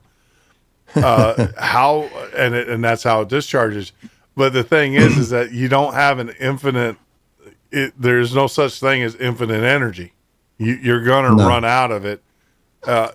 Does your theories count for how, is the plasma, are these electrical charges from the planets kind of building a current system that is feeding into the sun? Is that how it's getting resupplied with its energy? Is that, because that would make sense to me. The sun, when I mentioned earlier, and I should have got back to this, that is the lightning bolts inside those molecular clouds, as they're called. Now, it's only the infrared telescopes that can pierce through the dust and so on to see these filaments. And when they were initially discovered, there was exclamations about them looking like, as I said, beads on a string. Now, those bright beads are where the stars are forming, but if we could see the fainter objects, we would see that there are also planetary-sized objects along those strings. It's not just stars. What those lightning bolts do is they electromagnetically draw material in and compress it and heat it. But the other aspect of it is, and this is where we get down to the plasma scientists who've done this research, the heavy elements form at the centers of these bodies. That means that stars are formed just like planets. In fact, the sun must have a planetary style of body in its interior somewhere. What we see as the sun is actually the outer part of its, I suppose you call it its ionosphere, is lit up by global lightning. The sun is a ball of lightning, and the nuclear reactions that are taking place at the sun are taking place in that lightning because the lightning is powerful enough to produce nuclear reactions. So all stars are producing heavy elements. They have heavy element cores. They're nothing like what we're taught. It's simply because there is no real understanding of matter, of the forces that act on matter, particularly gravity. And the electric universe simplifies all of this. And this is what classical physics used to be all about, was simplifying, not inventing new forces and new particles. Nowadays, unfortunately, they dish out Nobel Prizes for inventing new forces and particles, and that's the main driving force behind all of this nonsense. That's not the answer. The answer is to go back to very simple principles. And when you do that, you realize that gravity and magnetism and the strong and weak nuclear forces are all explained simply by the electric force. You only need one force in the universe, the electric force. Gotcha. And that is the ultimate simplification. Yeah, I mean, it makes sense to me. And I'm not, I mean, well, it's always, like I said, I've studied the classic science, and I never did well at it. Because it was there were I was like you, the planetary sciences to me, and my brother's a rocket scientist, so I'm gonna go back to him and say you're wrong. No, he actually I think he might probably agree with us in what he's saying because he's a pretty sensible guy. I was going to say, if he's an engineer, he's probably a good subject because engineers get this without any difficulty. It's only those who've been trained in the disciplines who have severe difficulties. Sure. As I said about the model with the chicken, all they can do is peck in the grass the way they were taught. Yeah, no, exactly. He is an engineer, and he's a thinker. He's a deep thinker. So these things would be great for him. Now, I guess my next question is this: as we have these spaceships going through different planets and stuff. Obviously, they're going through these plasma fields. Are we seeing? Is there any kind of data that's coming back? And I'm going to ask the question. We're going to have to wait until we get back from the break. And I'm sorry to do this to you and to the audience, but we are coming up to a break, a hard break here. Is there any evidence of, are we picking up like increases in electricity as these spaceships are going through these plasma fields? Is it measurable? Is that information being picked up and possibly not being shared with us because it is in contradiction to what's well, it's being shared because the people don't realize the significance of the findings quite often. The solar wind itself is an enigma. Why is the sun accelerating this material away from it, and what is causing it to accelerate? Well, the answer is you only need a very weak electric field measured in, a volt per kilometer, something like that, to cause the solar wind to accelerate away from the sun. Oh, yeah. And, of course, they measure magnetic fields in space, and they tell us a lot about what's going on, but it's not being interpreted correctly at present. Sure. Hey, Wal, that's the music that's telling us that we're on a break, and I definitely want to have some more conversation about this when we get back from the break. But we are speaking with Wal Thornhill, author of Thunderbolts of the Gods and the Electric Universe, and just fascinating stuff. You want to talk about throwing some, I want to say lifelong. I'm not a space scientist, but a lot of the stuff that I was taught in school on its heels, we're definitely doing it tonight. You're listening to the Midnight Ocean Radio Show and Podcast. This is the Midnight Ocean with Jeff Norton on the Paranormal State Radio Network.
Lay one down.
That is right.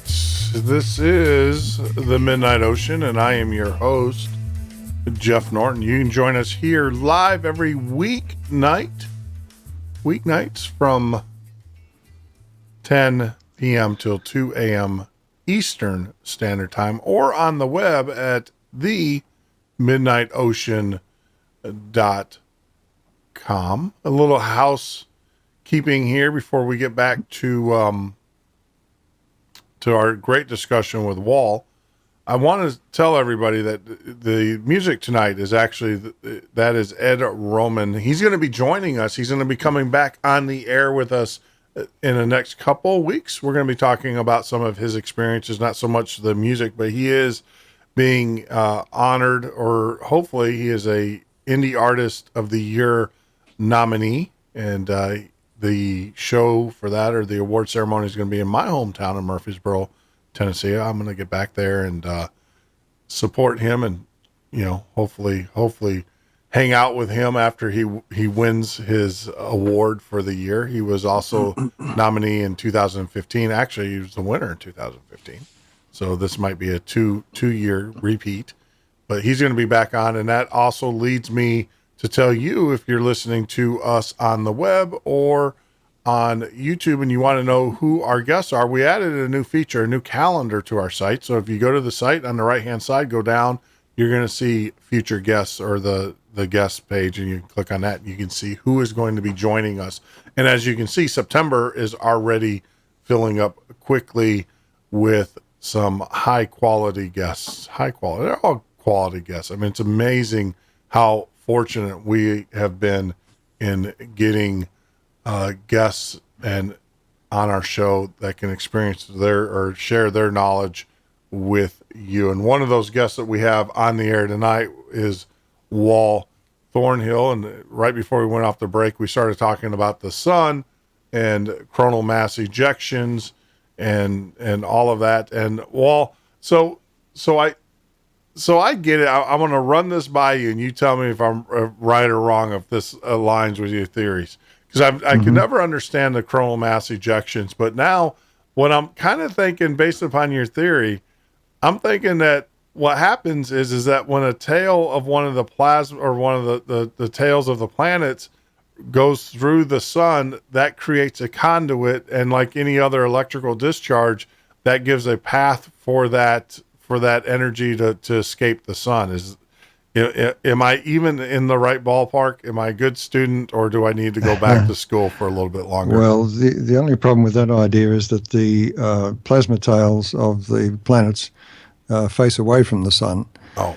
However, because they're part of the sun circuit, it is true that there do appear to be connections between the planets when they're in certain configurations with respect to the sun, and that could be an electrical phenomenon. It's something that can be researched in the future once people take on the idea that there is actually an electrical circuit in the solar system. Sure. The coronal mass ejections and so on are associated with the way the power gets to the sun, and that's discussed in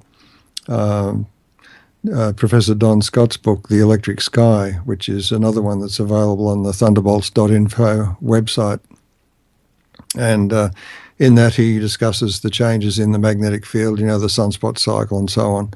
And flaring is due to a discharge between what's known as a plasmoid, or a plasma donut that circles around the sun. And when the energy in that builds up, you'll get a discharge between that and the sun, and that punches a hole through the photosphere, the bright photosphere, and all of the lightning activity there is shoved to one side, and you can see through that bright envelope of lightning, and you can see what's inside is actually cooler and darker, which is, of course, what you would expect on this model. But it's not what you would expect if the sun is trying to get rid of energy from a thermonuclear reactor in the core. Gotcha. And that's why we see dark spots. That kind of explains. That's exactly right. Yes.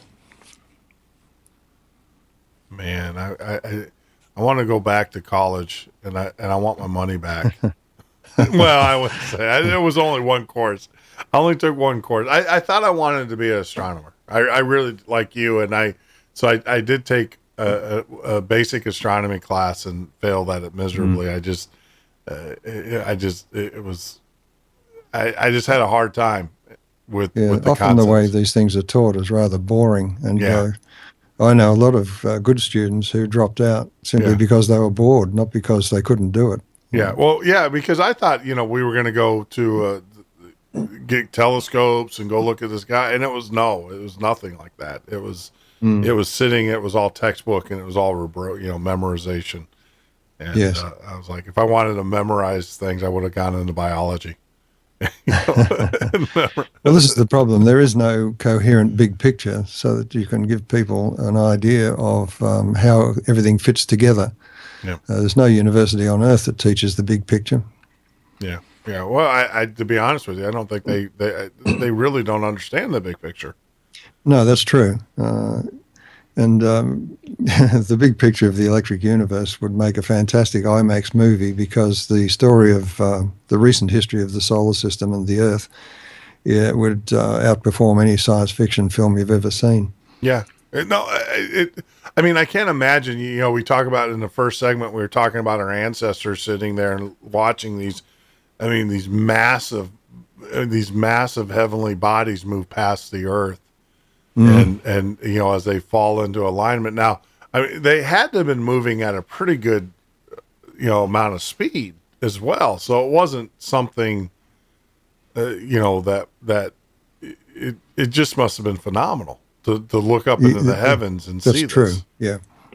The earliest recollections of mankind involved in the kind of imagery that you'll see if you visit the thunderbolts.info website and look at the YouTube channel. And David Talbot has been doing a series of episodes called Discourses on an Alien Sky, with the idea that the sky that our ancients witnessed would blow our minds. We would think we wouldn't know where we were if we were taken back to that time. Yeah. And in that, he discusses all of the evidence in favor of this alien sky. And it was dominated by three planets in particular. That is Saturn, Venus, Mars, and Mars. And they were in a particular alignment, which doesn't make any sense according to Newtonian mechanics, but it does once you understand gravity from an electrical point of view. And when you understand that picture of the sky, you understand all of the imagery in that comes down from ancient times, and we still use it today in our religious symbols, our architecture quite often, building these towers to the sky. It was a kind of, we felt that to get closer to the gods, we had to go to mountaintops or build huge pyramids and that kind of thing. We tried to recreate on Earth what we saw in the sky. Sure. The petroglyphs, so we get an idea of timing, and we can put this into kind of a timeline. When these drawings were done, or I mean, what time frame are we looking at? How many thousands of years back? They are prehistoric. They date back to the last ice age and before that. Now, you cannot use radioactive dating as a means of telling how old these things are, simply because radioactive dating itself relies on a couple of assumptions. One is that the Earth has been a closed system and hasn't had radioactive material dumped on it, and that its atmosphere hasn't been severely interfered with. In other words, the clockwork Newtonian universe is what it relies on. The other part of that, if I take a rock that's 1 billion years old, and just because I carve into it, that's not going to tell me when I carved into that rock. It's just going to tell me the rock's 1 billion years old. No, there are various techniques for attempting to date, human carvings and that kind of thing. And to some extent, they can give you an idea, but they can't be used to give you absolute dates or even really good estimates, particularly radiocarbon dating, because that relies on the Earth having been in the past exactly as we see it today. And Velikovsky's work way back in the 1950s showed that you could not rely on that. So, and that's a problem, of course, for geology, because it only became a hard science once radioactive dating was introduced, because prior to that it was a descriptive science, if you can call it a science. And the other aspect of it is that it's assumed that the radioactive decay of radioactive elements is steady and can't change. But there's already evidence that that's not so, and that even our relationship, the Earth in relationship to the Sun, will change the radioactive decay rate of some radioactive elements.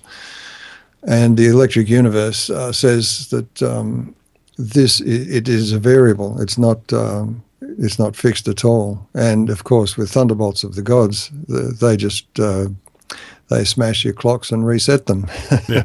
and introduce new radioactive material that would not be there otherwise. I guess with the I don't think we have. Well, I don't want to say that, because I am going to have some a guest on the show next week who's going to talk about Planet X, and there's a lot of theories out there that there is a planet out there, kind of lurking. I hate to say that, but it's lurking out there, and it is going to be coming into alignment here pretty soon.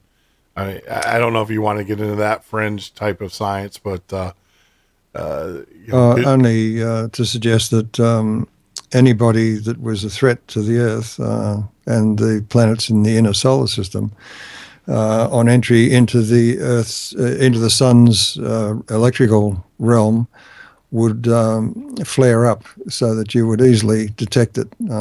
So if the infrared telescopes and so on aren't able to detect it, then we've got nothing to worry about. But certainly the recent history of the solar system only dates back about 20,000 years. Of course, there are bodies out there, because the solar system and all other exoplanetary systems are captured systems to a large degree. There is one other way of producing a planet, and that is for a star to fission, split in two, to relieve electrical stress. That's one way of doing it, increase the surface area by splitting.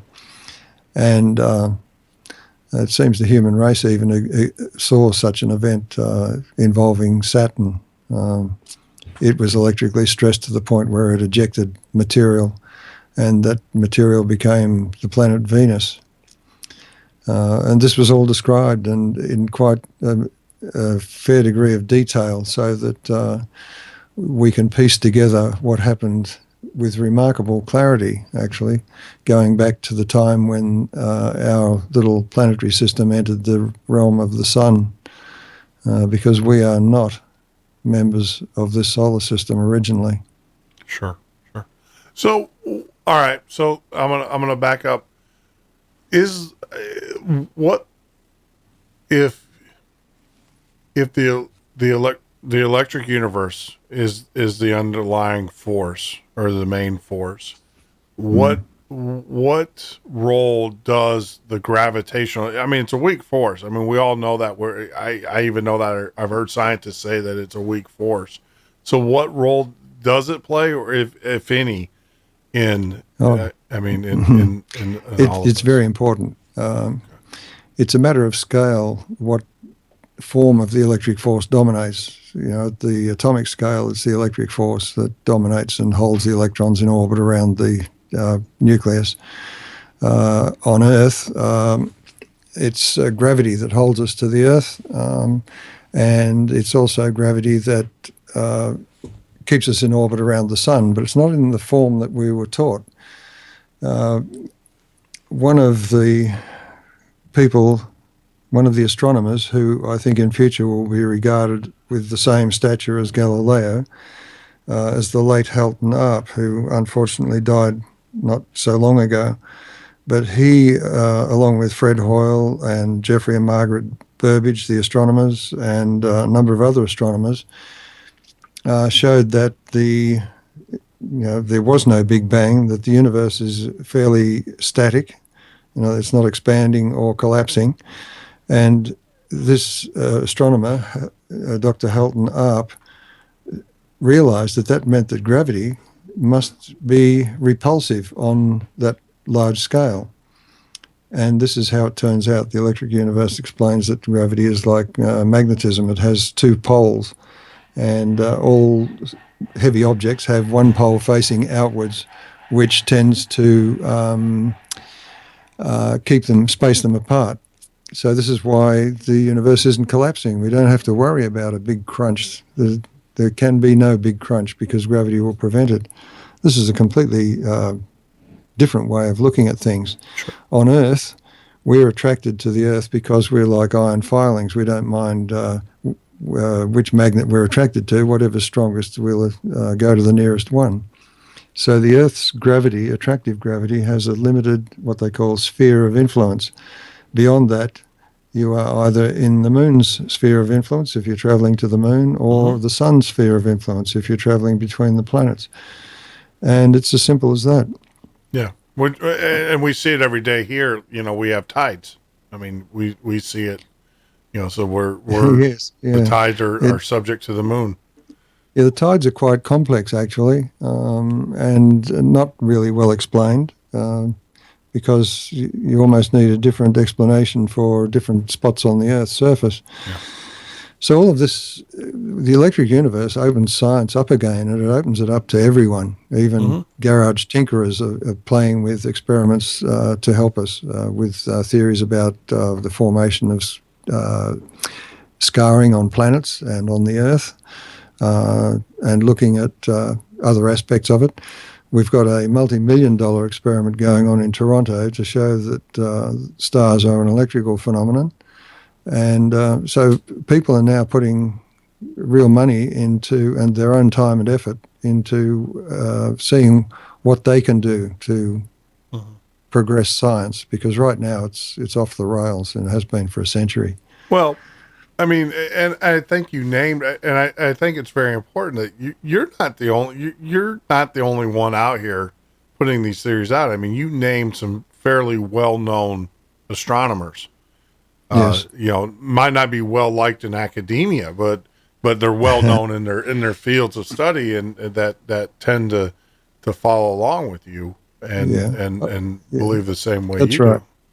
I don't want to take all the credit. The local science editor of our paper here dubbed me the boundary rider of science, and I've been looking for those people who I felt had something real to contribute to this big picture of how things work.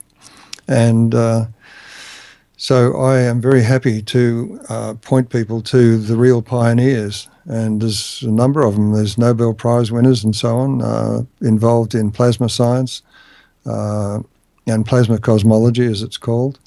And a lot of that work is peer-reviewed, of course, and is in good standing, but within restricted groups. And this is the problem in science of specialization, where one group of specialists don't know what goes on next door amongst another group of specialists.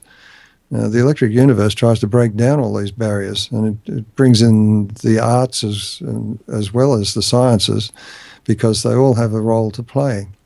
And this is the message for people who want to get involved. There's plenty to do. I mean, we've got to go back 100 years and start again.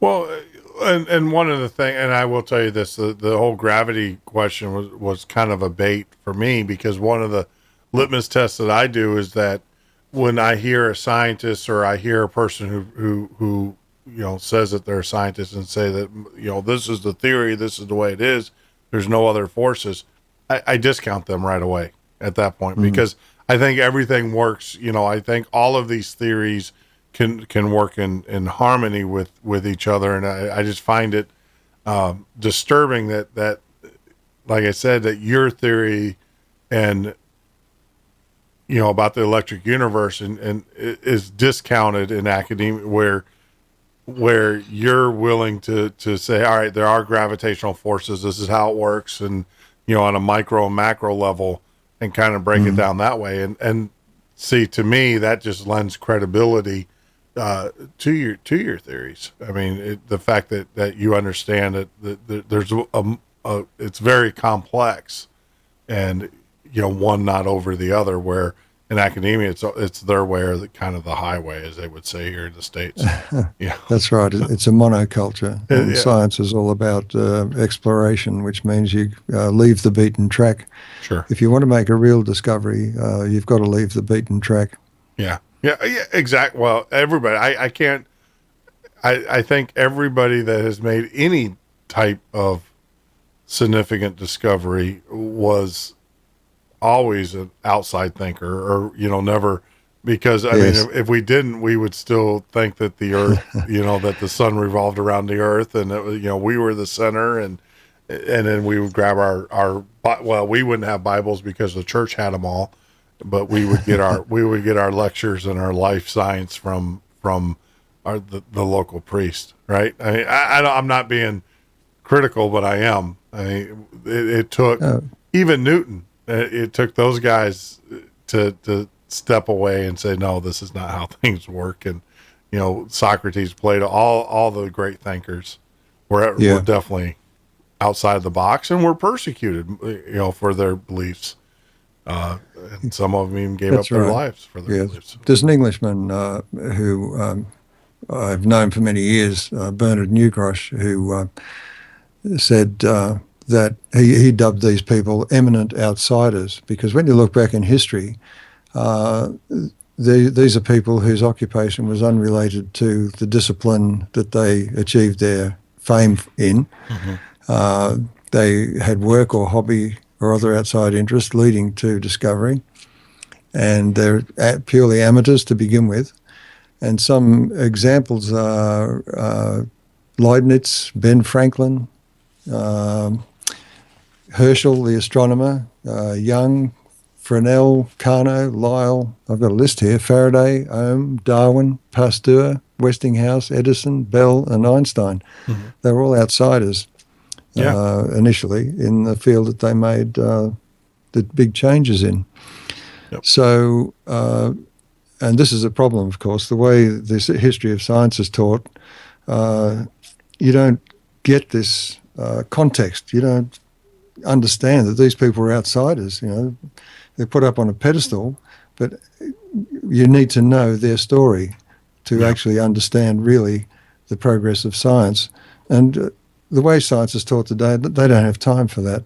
It's just, memorize what you've got on the board or in the book in front of you or on the screen in front of you now, and then answer the questions, which are often just multiple choice questions now. You don't even have to think. You can practically guess your way through. Yeah.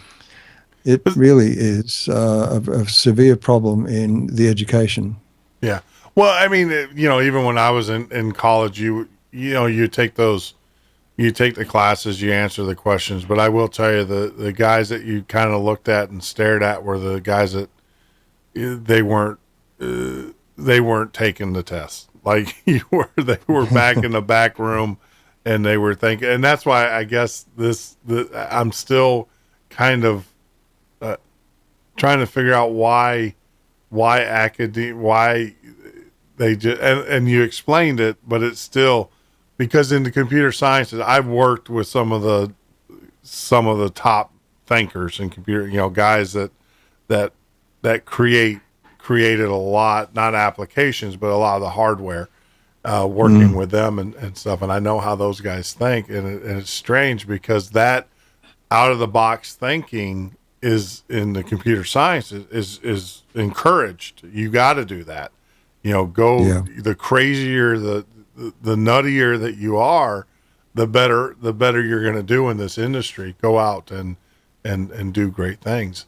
Whereas it's a bit unfortunate, though, that somebody said if supercomputers were around in the time of Ptolemy, we would still be using epicycles. Yeah. In other words, the computers allow us to complicate things and produce virtual reality. And as Dr. Ian McGilchrist terms it, it's become a hall of mirrors. Yeah. Because people borrow programs from each other. You know, this does that for you and so on. So it's your choice about what you choose. Yep. So Wal, we're actually over our break here. We got to take another break. When we get back, do you have time for about another segment? And then we'll take some calls if we have any. And then, are you good, or do you have other commitments? If we could be off at the top of the hour, that'd be great. Absolutely. So we are talking with author and. This is the Midnight Ocean with Jeff Norton. God, I hate that when it does that to me. Let me just go ahead. I'm going to get in trouble, but I don't care. So we're talking with author Wal Thornhill and his books, The Electric Universe and Thunderbolts of the God. When we get back, we'll have 30 minutes. We'll be able to take your calls. And then, of course, we have other, Wal has other commitments as he is graciously joining us from the land down under. And that was a horrible accent, and I do apologize to everybody that just heard that. That's okay. So, like I said, we'll get back. We'll talk with Wal, and if you have any questions, this is the time. This is the time to call in. The number is 312-588-1200. That's 312-588-1200. We're turning on the phone system so you can speak with Wal.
is the Midnight Ocean with Jeff Norton on the Paranormal State Radio Network.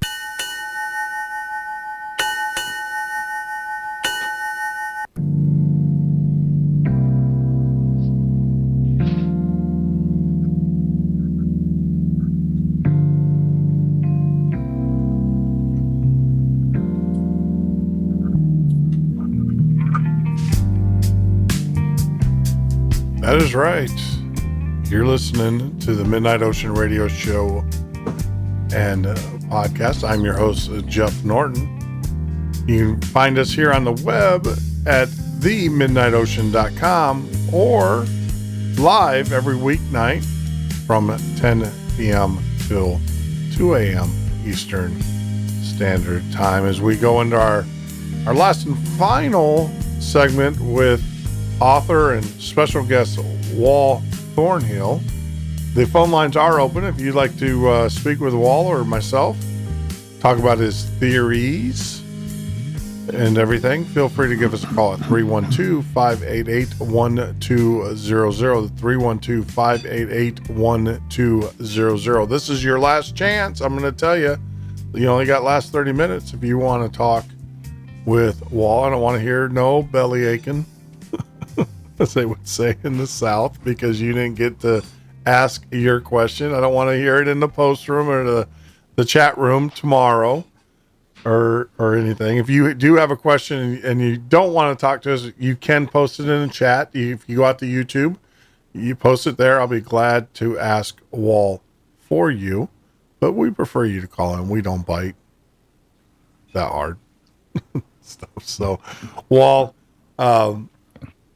I wanted to before turn you back on. I wanted to before you go talk about how does your theories mesh with a lot of the research of Tesla, of Nikola Tesla. Does it explain a lot? Does it kind of mirror together? Yeah, I consider Tesla to be one of those intuitive geniuses who could almost visualize in his mind the activity of electricity and the consequences of his experiments. Mm-hmm. But I haven't relied on Tesla. There are so many apocryphal stories about what he achieved and what he did, but it's very hard to get good, solid evidence. Mm-hmm. And in any case, the electric universe is looking at the electrical structure of matter and the forces that produces, and how that works to produce the amazing universe that we see. Sure.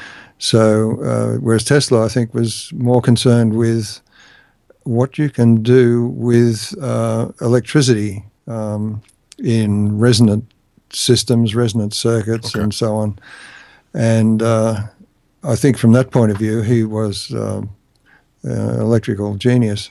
Yeah. I know that he had theories, and it kind of goes hand in hand, because obviously if the universe is electric, primary source is electric in nature, there's a vast amount, an unfathomable amount of energy there.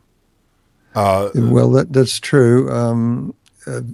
Tesla, like me, said that the Big Bang is pure nonsense. Mm-hmm. Just common sense tells you that. So we're on the same page there. But when it came to cosmology, he didn't delve into it, I think, to try and provide an alternative story. The electric universe doesn't talk about creation because it requires that you first understand the fundamental structure of matter. And we can't do that at present. We don't understand how many levels down you can go with a structure, an atomic type structure, to explain what we see. The electric universe goes one step further than other people have gone in the past, and that is enough to provide us with a reasonable picture of how the universe works, but it can't tell us how matter is formed and so on. Sure. Okay. That's fair. That's fair. I just wanted to, know if anybody. Now, I guess my next question is, since we, with the electric universe and this vast amount of potential energy that we haven't tapped, do you know of anybody who is now looking at possibly, either spaceship, and I guess the question I asked about the spaceships going through these plasma fields, obviously they're being exposed to energy. do you know of any research of any rocket engines that are going to be using some of the electrical energy that you're talking about that's going to kind of recharge its batteries, or are they still relying on the same old photovoltaic or the solid nuclear engines and stuff like that? Well, of course, there's a lot of philosophical issues involved with this idea of traveling to other planets and then to other stars. The electric universe raises an issue about why would you bother? One of the things that is not considered is the biological aspects of the electric universe. And once you understand the structure of matter and this relationship to the Earth, you realize that everything is connected and is connected in real time. Forget Einstein's speed limit. And that we are Earthlings. We are an intimate part of the Earth. So if we try and colonize the Moon or Mars, are we any longer Earthlings? And I don't think there's a good answer to that. Nobody's posed the question, as far as I know, in NASA. And the other thing is, if you want to travel to the stars, why would you bother when it's possible that there is a way of communicating at the speed of thought rather than the speed of light? Communicating at the speed of light is a waste of time, simply because, if you send out a hello and the nearest star receives the hello 4.5 years later and then says g'day back, and it takes another 4.5 years, that's 9 years for a simple hello. It's just crazy. And also the electrical model of stars suggests that life is formed most likely around red dwarf stars, and that they exist within a plasma envelope of a red dwarf, which will not permit radio waves to pass through, which means that the SETI experiment is pretty much a waste of time. So there's all sorts of aspects to this business of space travel and so on that the electric universe throws a completely different complexion on it. When it comes to the engineering of spacecraft, there is a plasma engine which uses what's called a double layer accelerator, which I think is probably the best approach. And as far as energy sources are concerned, you can forget 0-point energy. That's a statistical figment from quantum mechanics, which is a theory without a model. It's just a recipe book. But, of course, there's this electrical energy coursing through the universe. But to trap that energy, it's so diffuse that you need something the size of a star to capture any appreciable amount. So that's a problem for the future. But that doesn't mean that these things may not be possible. It's just that we have a completely different way of looking at and asking the right questions about how we might do these things. Gotcha. One of the things that you said that just caught me, I've never heard in all the years of doing this and, listening to the shows and stuff. So obviously our sun is a red dwarf sun? Nope. Where we are now is not the best place to be. Oh. Orbiting a bright star at some distance. The best place is what you might call a cosmic womb, because red dwarf stars are not dwarfs. If you put Jupiter outside the sun's electrical influence, it would light up as a red dwarf star. And at present, its electrical influence extends out, is big enough so that if it was to light up, it would be as big as the sun in the sky, even though it's further away. Sure. So this gives you an idea that if Jupiter were to be placed outside the sun's influence, out in deep space, it would light up as a brown dwarf. And the inner moons would then be inside this glowing shell. Now, the glowing shell provides the same heat over every square meter of those bodies, so that there are no seasons. And also, red dwarfs tend to eject material from them in a fine mist most of the time. Sometimes they flare and can be catastrophic, but most of the time they lose atmosphere and so on as part of the electrical discharge phenomena. Gotcha. And that means that you get all of the elements required for life misting down on the surfaces of those moons or those bodies.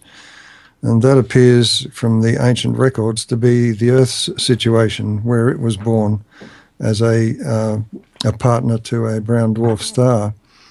It explains the origins of the old stories of the purple dawn of creation, when the light was dim and purple. And this is exactly the kind of thing you would expect as a satellite of a red dwarf. Okay. Well, I guess what I was going back towards is, you made a comment about SETI, and basically that, Yes. That it's because it would block radio communications, but yet we're that unique in the sense that we're not next to a red dwarf. So yes, we are rather unique, and it's not. I mean, it's hard to understand just how we ended up in the Goldilocks zone, as it's called. And that raises philosophical issues as well.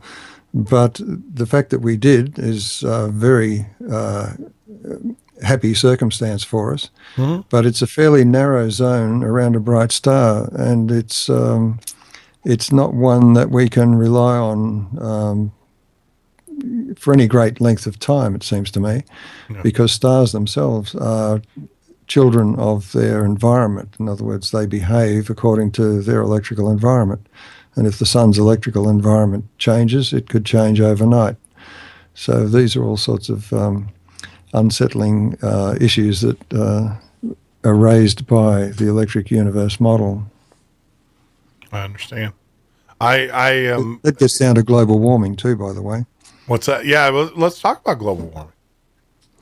Yeah, well, the problem with climate science is that it doesn't know anything about the electrical energy that's input into our weather systems, and that we are a part of the sun's circuit. So when the sun changes, and it has recently, it's producing fewer sunspots than expected, then the Earth will be affected, its climate will be affected. What we do on the Earth matters not a jot as far as the climate's concerned. It's the sun that controls our climate. Yep. Which, common sense suggests anyway. It's a great idea to clean up our act. We have a bad habit of messing up our own nest. And this gets down to, ancient trauma and so on, visiting destruction on ourselves and on the planet. In the process of growing up and becoming real citizens of the universe, I'm hoping that we can understand our real relationship to the Earth and to the Sun and to our own galaxy and so on, and feel that we are connected. That's the big message from the electric universe. We are an intimately connected part of an amazing electric universe, and that we are not isolated on a tiny piece of rock orbiting an insignificant star in an insignificant galaxy. We are connected in real time with the rest of this galaxy. And that opens up all sorts of amazing possibilities for the science of the future. Which I agree. I agree with your statement. The fact that, I don't think we control what we think we do. We're not the center of the universe. That we don't. That's right. One volcano will put out enough CO2 than we've ever produced in our whole existence on the planet.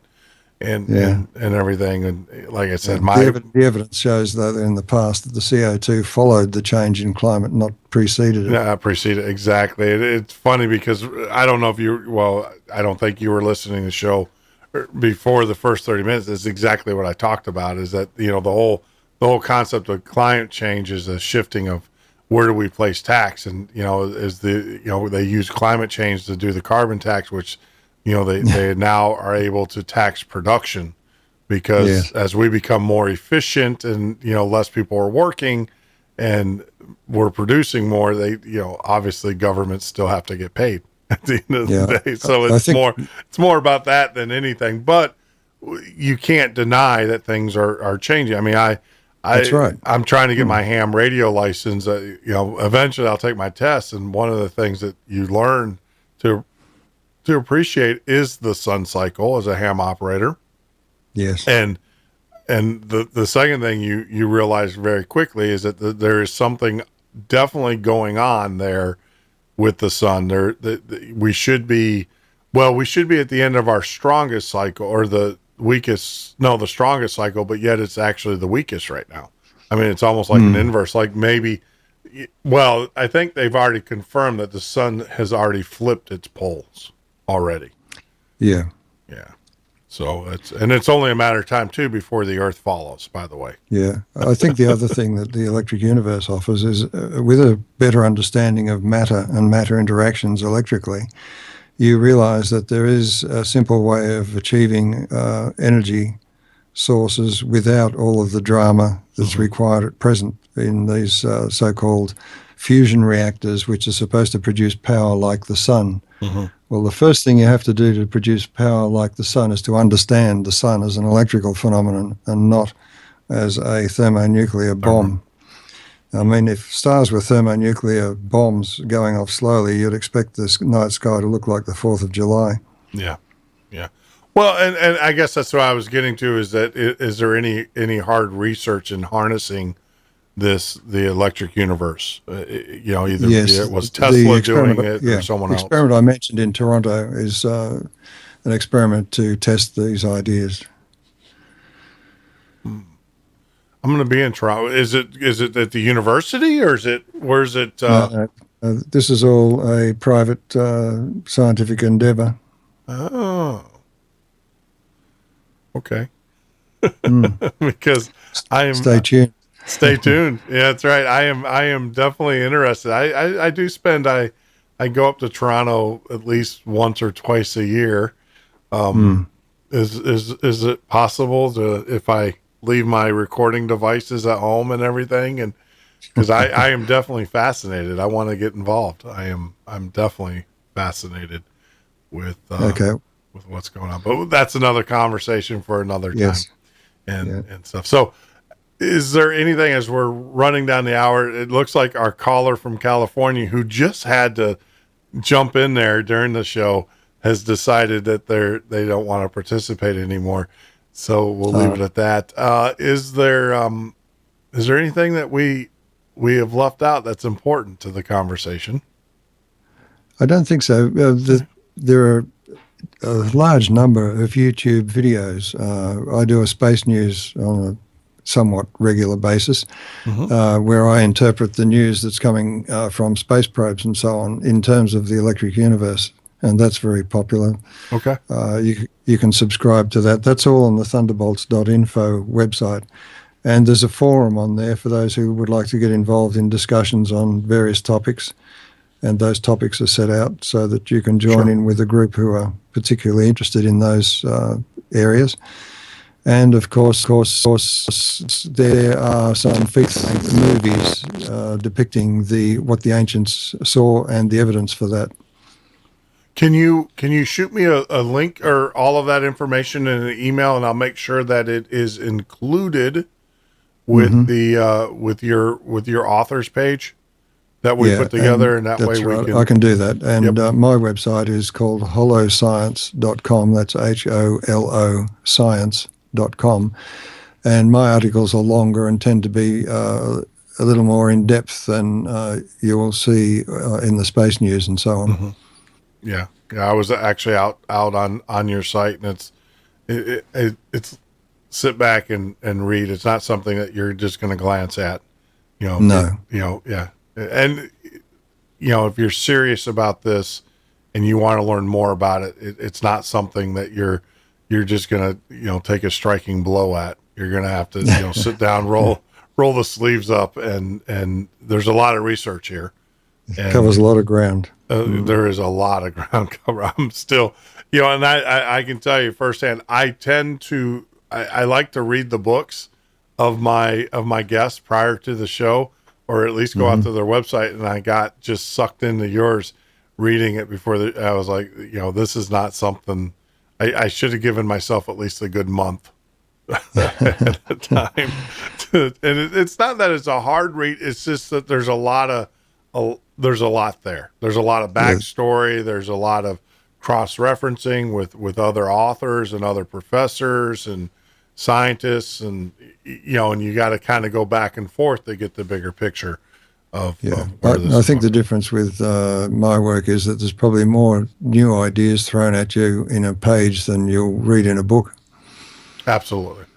Well, it's a course. I mean, I can actually see this. I mean, being a course at university. I mean, Oh yes, yes. I'm waiting. I'm trying to think who I know. No, I can't. It's like, hey, do you want to completely throw everybody, lose your tenure? I know a lot of professors in the hard sciences like, you want to lose your tenure? Let's throw this one out there. Yeah, it's unfortunate. That's often the story. There's many examples over the years of people who have been part of this picture who have suffered for their ideas. Which is crazy because I have professors on here who teach, paranormal sciences, and I'm not saying that's not wrong. I'm just saying fine. that these guys are teaching, ghost studies and all of the paranormal sciences. But yet, the minute you mention this, which is I consider a hard science, it's almost like you said, it's under the electrical engineering. I think it would probably fit there. You lose your tenure and you're done, and it's a shame. I can talk about ghosts, but if I talk about energy, matter that we can measure and that we can qualify and quantify, if I talk about that, then it doesn't involve a lot of mathematics either. In fact, very little, because before you can apply mathematics successfully and make good predictions, you need to have a good model to be working with. And of course, anyone who's fiddled with computers knows about computer modeling and how that can easily lead you astray.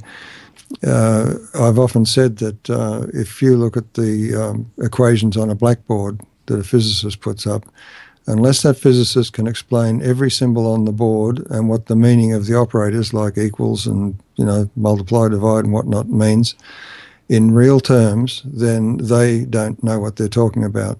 And I've given the example of E equals mc squared, and it may be a surprise to most people to realize that neither energy nor mass have any definition in physics in terms of matter.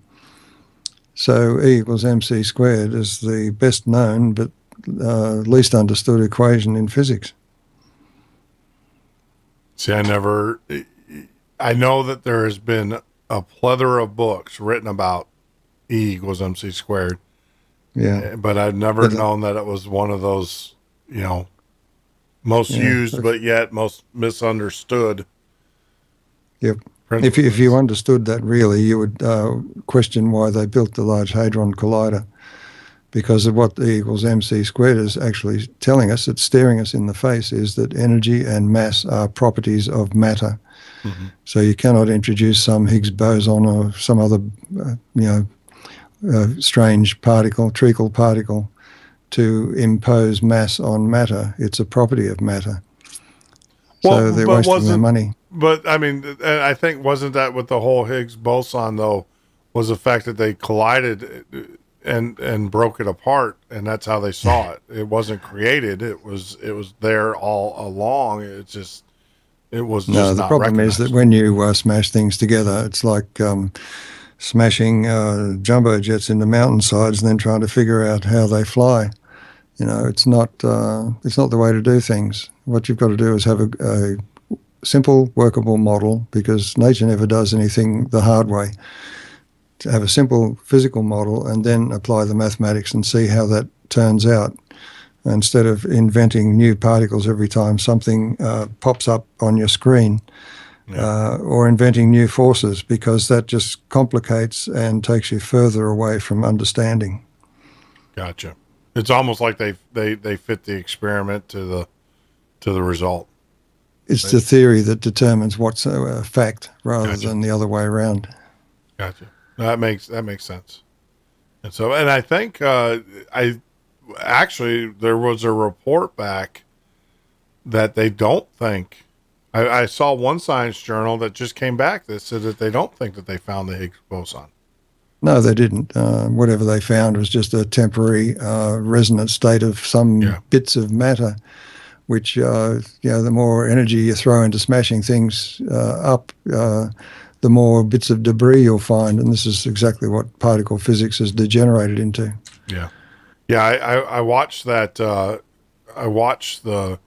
They had a special on the Higgs boson, and they were talking about it, and it was way outside of its energy level where they expected it to be. But then they said, oh, both of them came up with the same results. Both labs came up with the same result, and because both labs came up with the same result, thus we have a positive. And I kind of thought that was questionable. I'm like, well, wait a minute, like the gravity wave detector, which is laughable. Yeah. So I guess we're on. And black holes. I mean, black holes cannot exist. Mathematically, they can't exist together. You can't have two black holes in the same universe. Well, even black holes, they said there is an exit point. You'll just come out. They just announced. Physicists just said that, black holes. They said there was no exit of a black hole, but they said that there is an exit. It's just that you're going to come out elongated if you go through it, or what. I think you're probably going to come out a little bit worse than that. Yes. But some wag said with black holes and dark matter and dark energy, soon everything will be so dark we won't know anything. This is true. That is funny. All right, as I appreciate you taking time out of your day to talk with our audience and with me, and to answer my neophyte questions. And but I have thoroughly enjoyed it. I am thoroughly intrigued, and I will definitely be purchasing both of your books. I'm going to get Thunderbolts of the God, and I will get the Electric Universe from Amazon. And who knows? Actually, I think you can buy them off the thunderbolts.info website. Can I get them from your website? Which would actually help you out even better. Probably cost you less. Yeah, and it will help you out. Now, do those come from you, or you have a local house here in the States that ships those? Oh, no, all of the publications and that are done in the United States, so it'll be a local shipment. Are you going to be here in the States anytime soon? I'll be in Toronto in probably the first week in October for our experiment. We've just had an annual meeting in Phoenix in June, and next year's is already scheduled. It's on the website, thunderbolts.info, for next August, the same venue in Phoenix. In Phoenix, okay. We had a great turn up, and also globally streamed. We will be doing the same next year. Sure. All right. Well, then hopefully I can get over there and get to meet you. That'd be good. Face to face. No, I'd love to. I just, like I said, you've not only answered a lot of the questions, but you also got me intrigued again. And good. So I will definitely, like I said, I'll get out there. I'll make sure that we get links up on your guest page on our site, leading everybody to your pages. And if there's anything else, whatever, make sure, please send me an email, and we'll get those posted up there as well. And also your YouTube channel. So once again, Wal Thornhill, everybody, please get out to his website and take a look, and also watch the videos. I know what I'll be doing this weekend on YouTube. I'll be watching videos. So thank you, sir. Have a great day, what's left of it. And you're Saturday, correct? Yes, that's right. A beautiful afternoon here. And stuff. So that's awesome. Yeah, it's a little late here, but we're supposed to be getting apparently Florida is going to get hit with its first hurricane in 12 years. So lucky you. Come on. Anyway, thanks, Jeff. No, thank you. It's been fun. Yep. Be well, my friend. So there you go. Different concept. Actually, it makes perfect sense. I mean, it's a lot more easier to explain, I think, than the Big Bang. How do you take a grain of sand and turn it into a universe? I've never understood that concept or that way of thinking, but I do understand the fact that these were here, and then of course they were pulled into orbit by each other, and our ancestors. Now, I'm not talking about immediate ancestors. We're talking, prehistoric, way back, our late ancestors. witnesses, and they did the carvings, and it's true. If you go and look at the thunderbolts of the god and the symbols that are there would match what they would see. And more importantly, when they do the high energy particle or the high energy research, they saw the same formations. So there is some correlation there between what our ancestors saw and what we are able to reproduce today in high energy. Makes sense. Makes a lot of sense. Gonna have to kick the tires on this one, but I appreciate Wal for joining us, Wal Thornhill for joining us. So with that, I kind of blew through our break. That means, ladies and gentlemen, open lines. If you want to give me a call, we can talk about anything. The number is 312-588-1200. I'm going to leave the lines open for a few more minutes. And because it is a Friday, now Saturday, if we don't have any takers, I have nothing to talk about. So you know what that means. The show will be over. That's exactly what that means. So if you have anything to say, please, I'd love to hear from you. The show's not over until I have answered every one of your questions. If you have anything you want to say, anything you want to have, it's open topic, 312-588-1200, 312-588-1200. If you're following us on YouTube, please make sure that you hit that subscribe button. That helps us out tremendously. But more importantly, after you hit the subscribe button, please join in. You know, this is a audience participation kind of show. We want you to participate. We want you to be part of the conversation. If you are on Facebook, make sure that you go out to the Midnight Ocean, put that in there. You'll go to our page. But more importantly, join the Midnight Listener club or group. The Midnight Listeners, where we do our giveaways, and we have all sorts of nifty, fun things that we give away to those individuals. And one of them, let me cue it up right now so you can see it. I'm going to just put that right there on that page, and I don't care. I'll leave the number on there. There you go. For those that are watching on YouTube, that is our limited edition t-shirt that we're going to be giving away. We ordered 100 of them in various sizes, all the way up to 5X. Yes, for us well-nourished individuals. That's my doctor would say. So they go all the way up to 5X. What we'll do is once we reach 100 members of the group, we will have a drawing. After the drawing, we're going to give away 10 of these shirts. 10 we're going to give away. The rest of them we're going to sell for $30 plus shipping, handling, and any applicable tax. Some states we have to charge tax, some states we don't. So that's why I just say applicable. Can't say it too loud, so I just kind of mumble through it. But if you're interested, please get out there and join us. Follow us on Twitter. We're going to do a little bit more with Twitter than what we've done in the past. So that way you can communicate with us and we can communicate with you. So it's been a great week. Wow. We've covered the gamut this week. The amount of ground that we've covered, the amount of topics, the amount of just incredible. Incredible week. I hope you have plans for the weekend. If you don't, make plans. Take time for yourself, take time with your family. And, I hope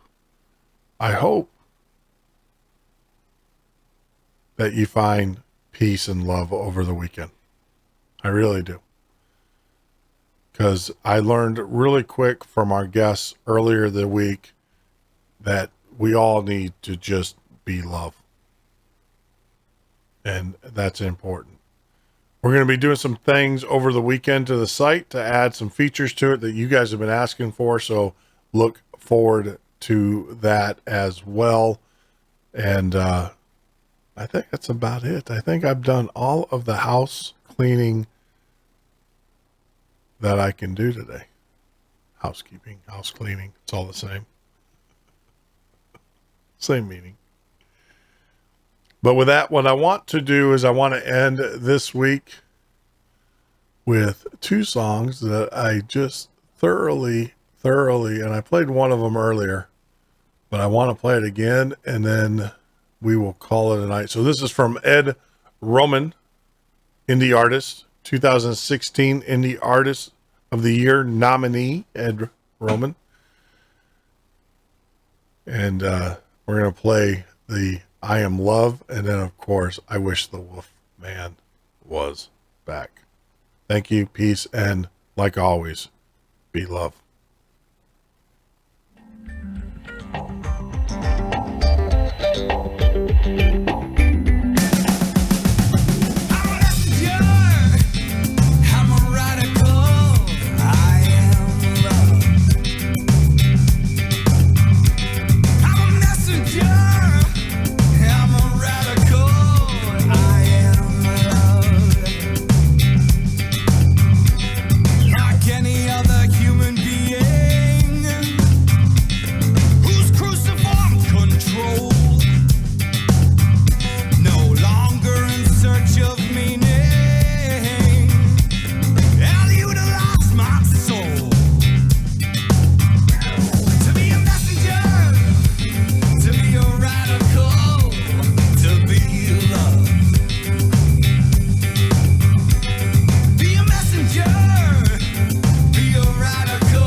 In a fraction of an inch.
Jack. Wolfman Jack.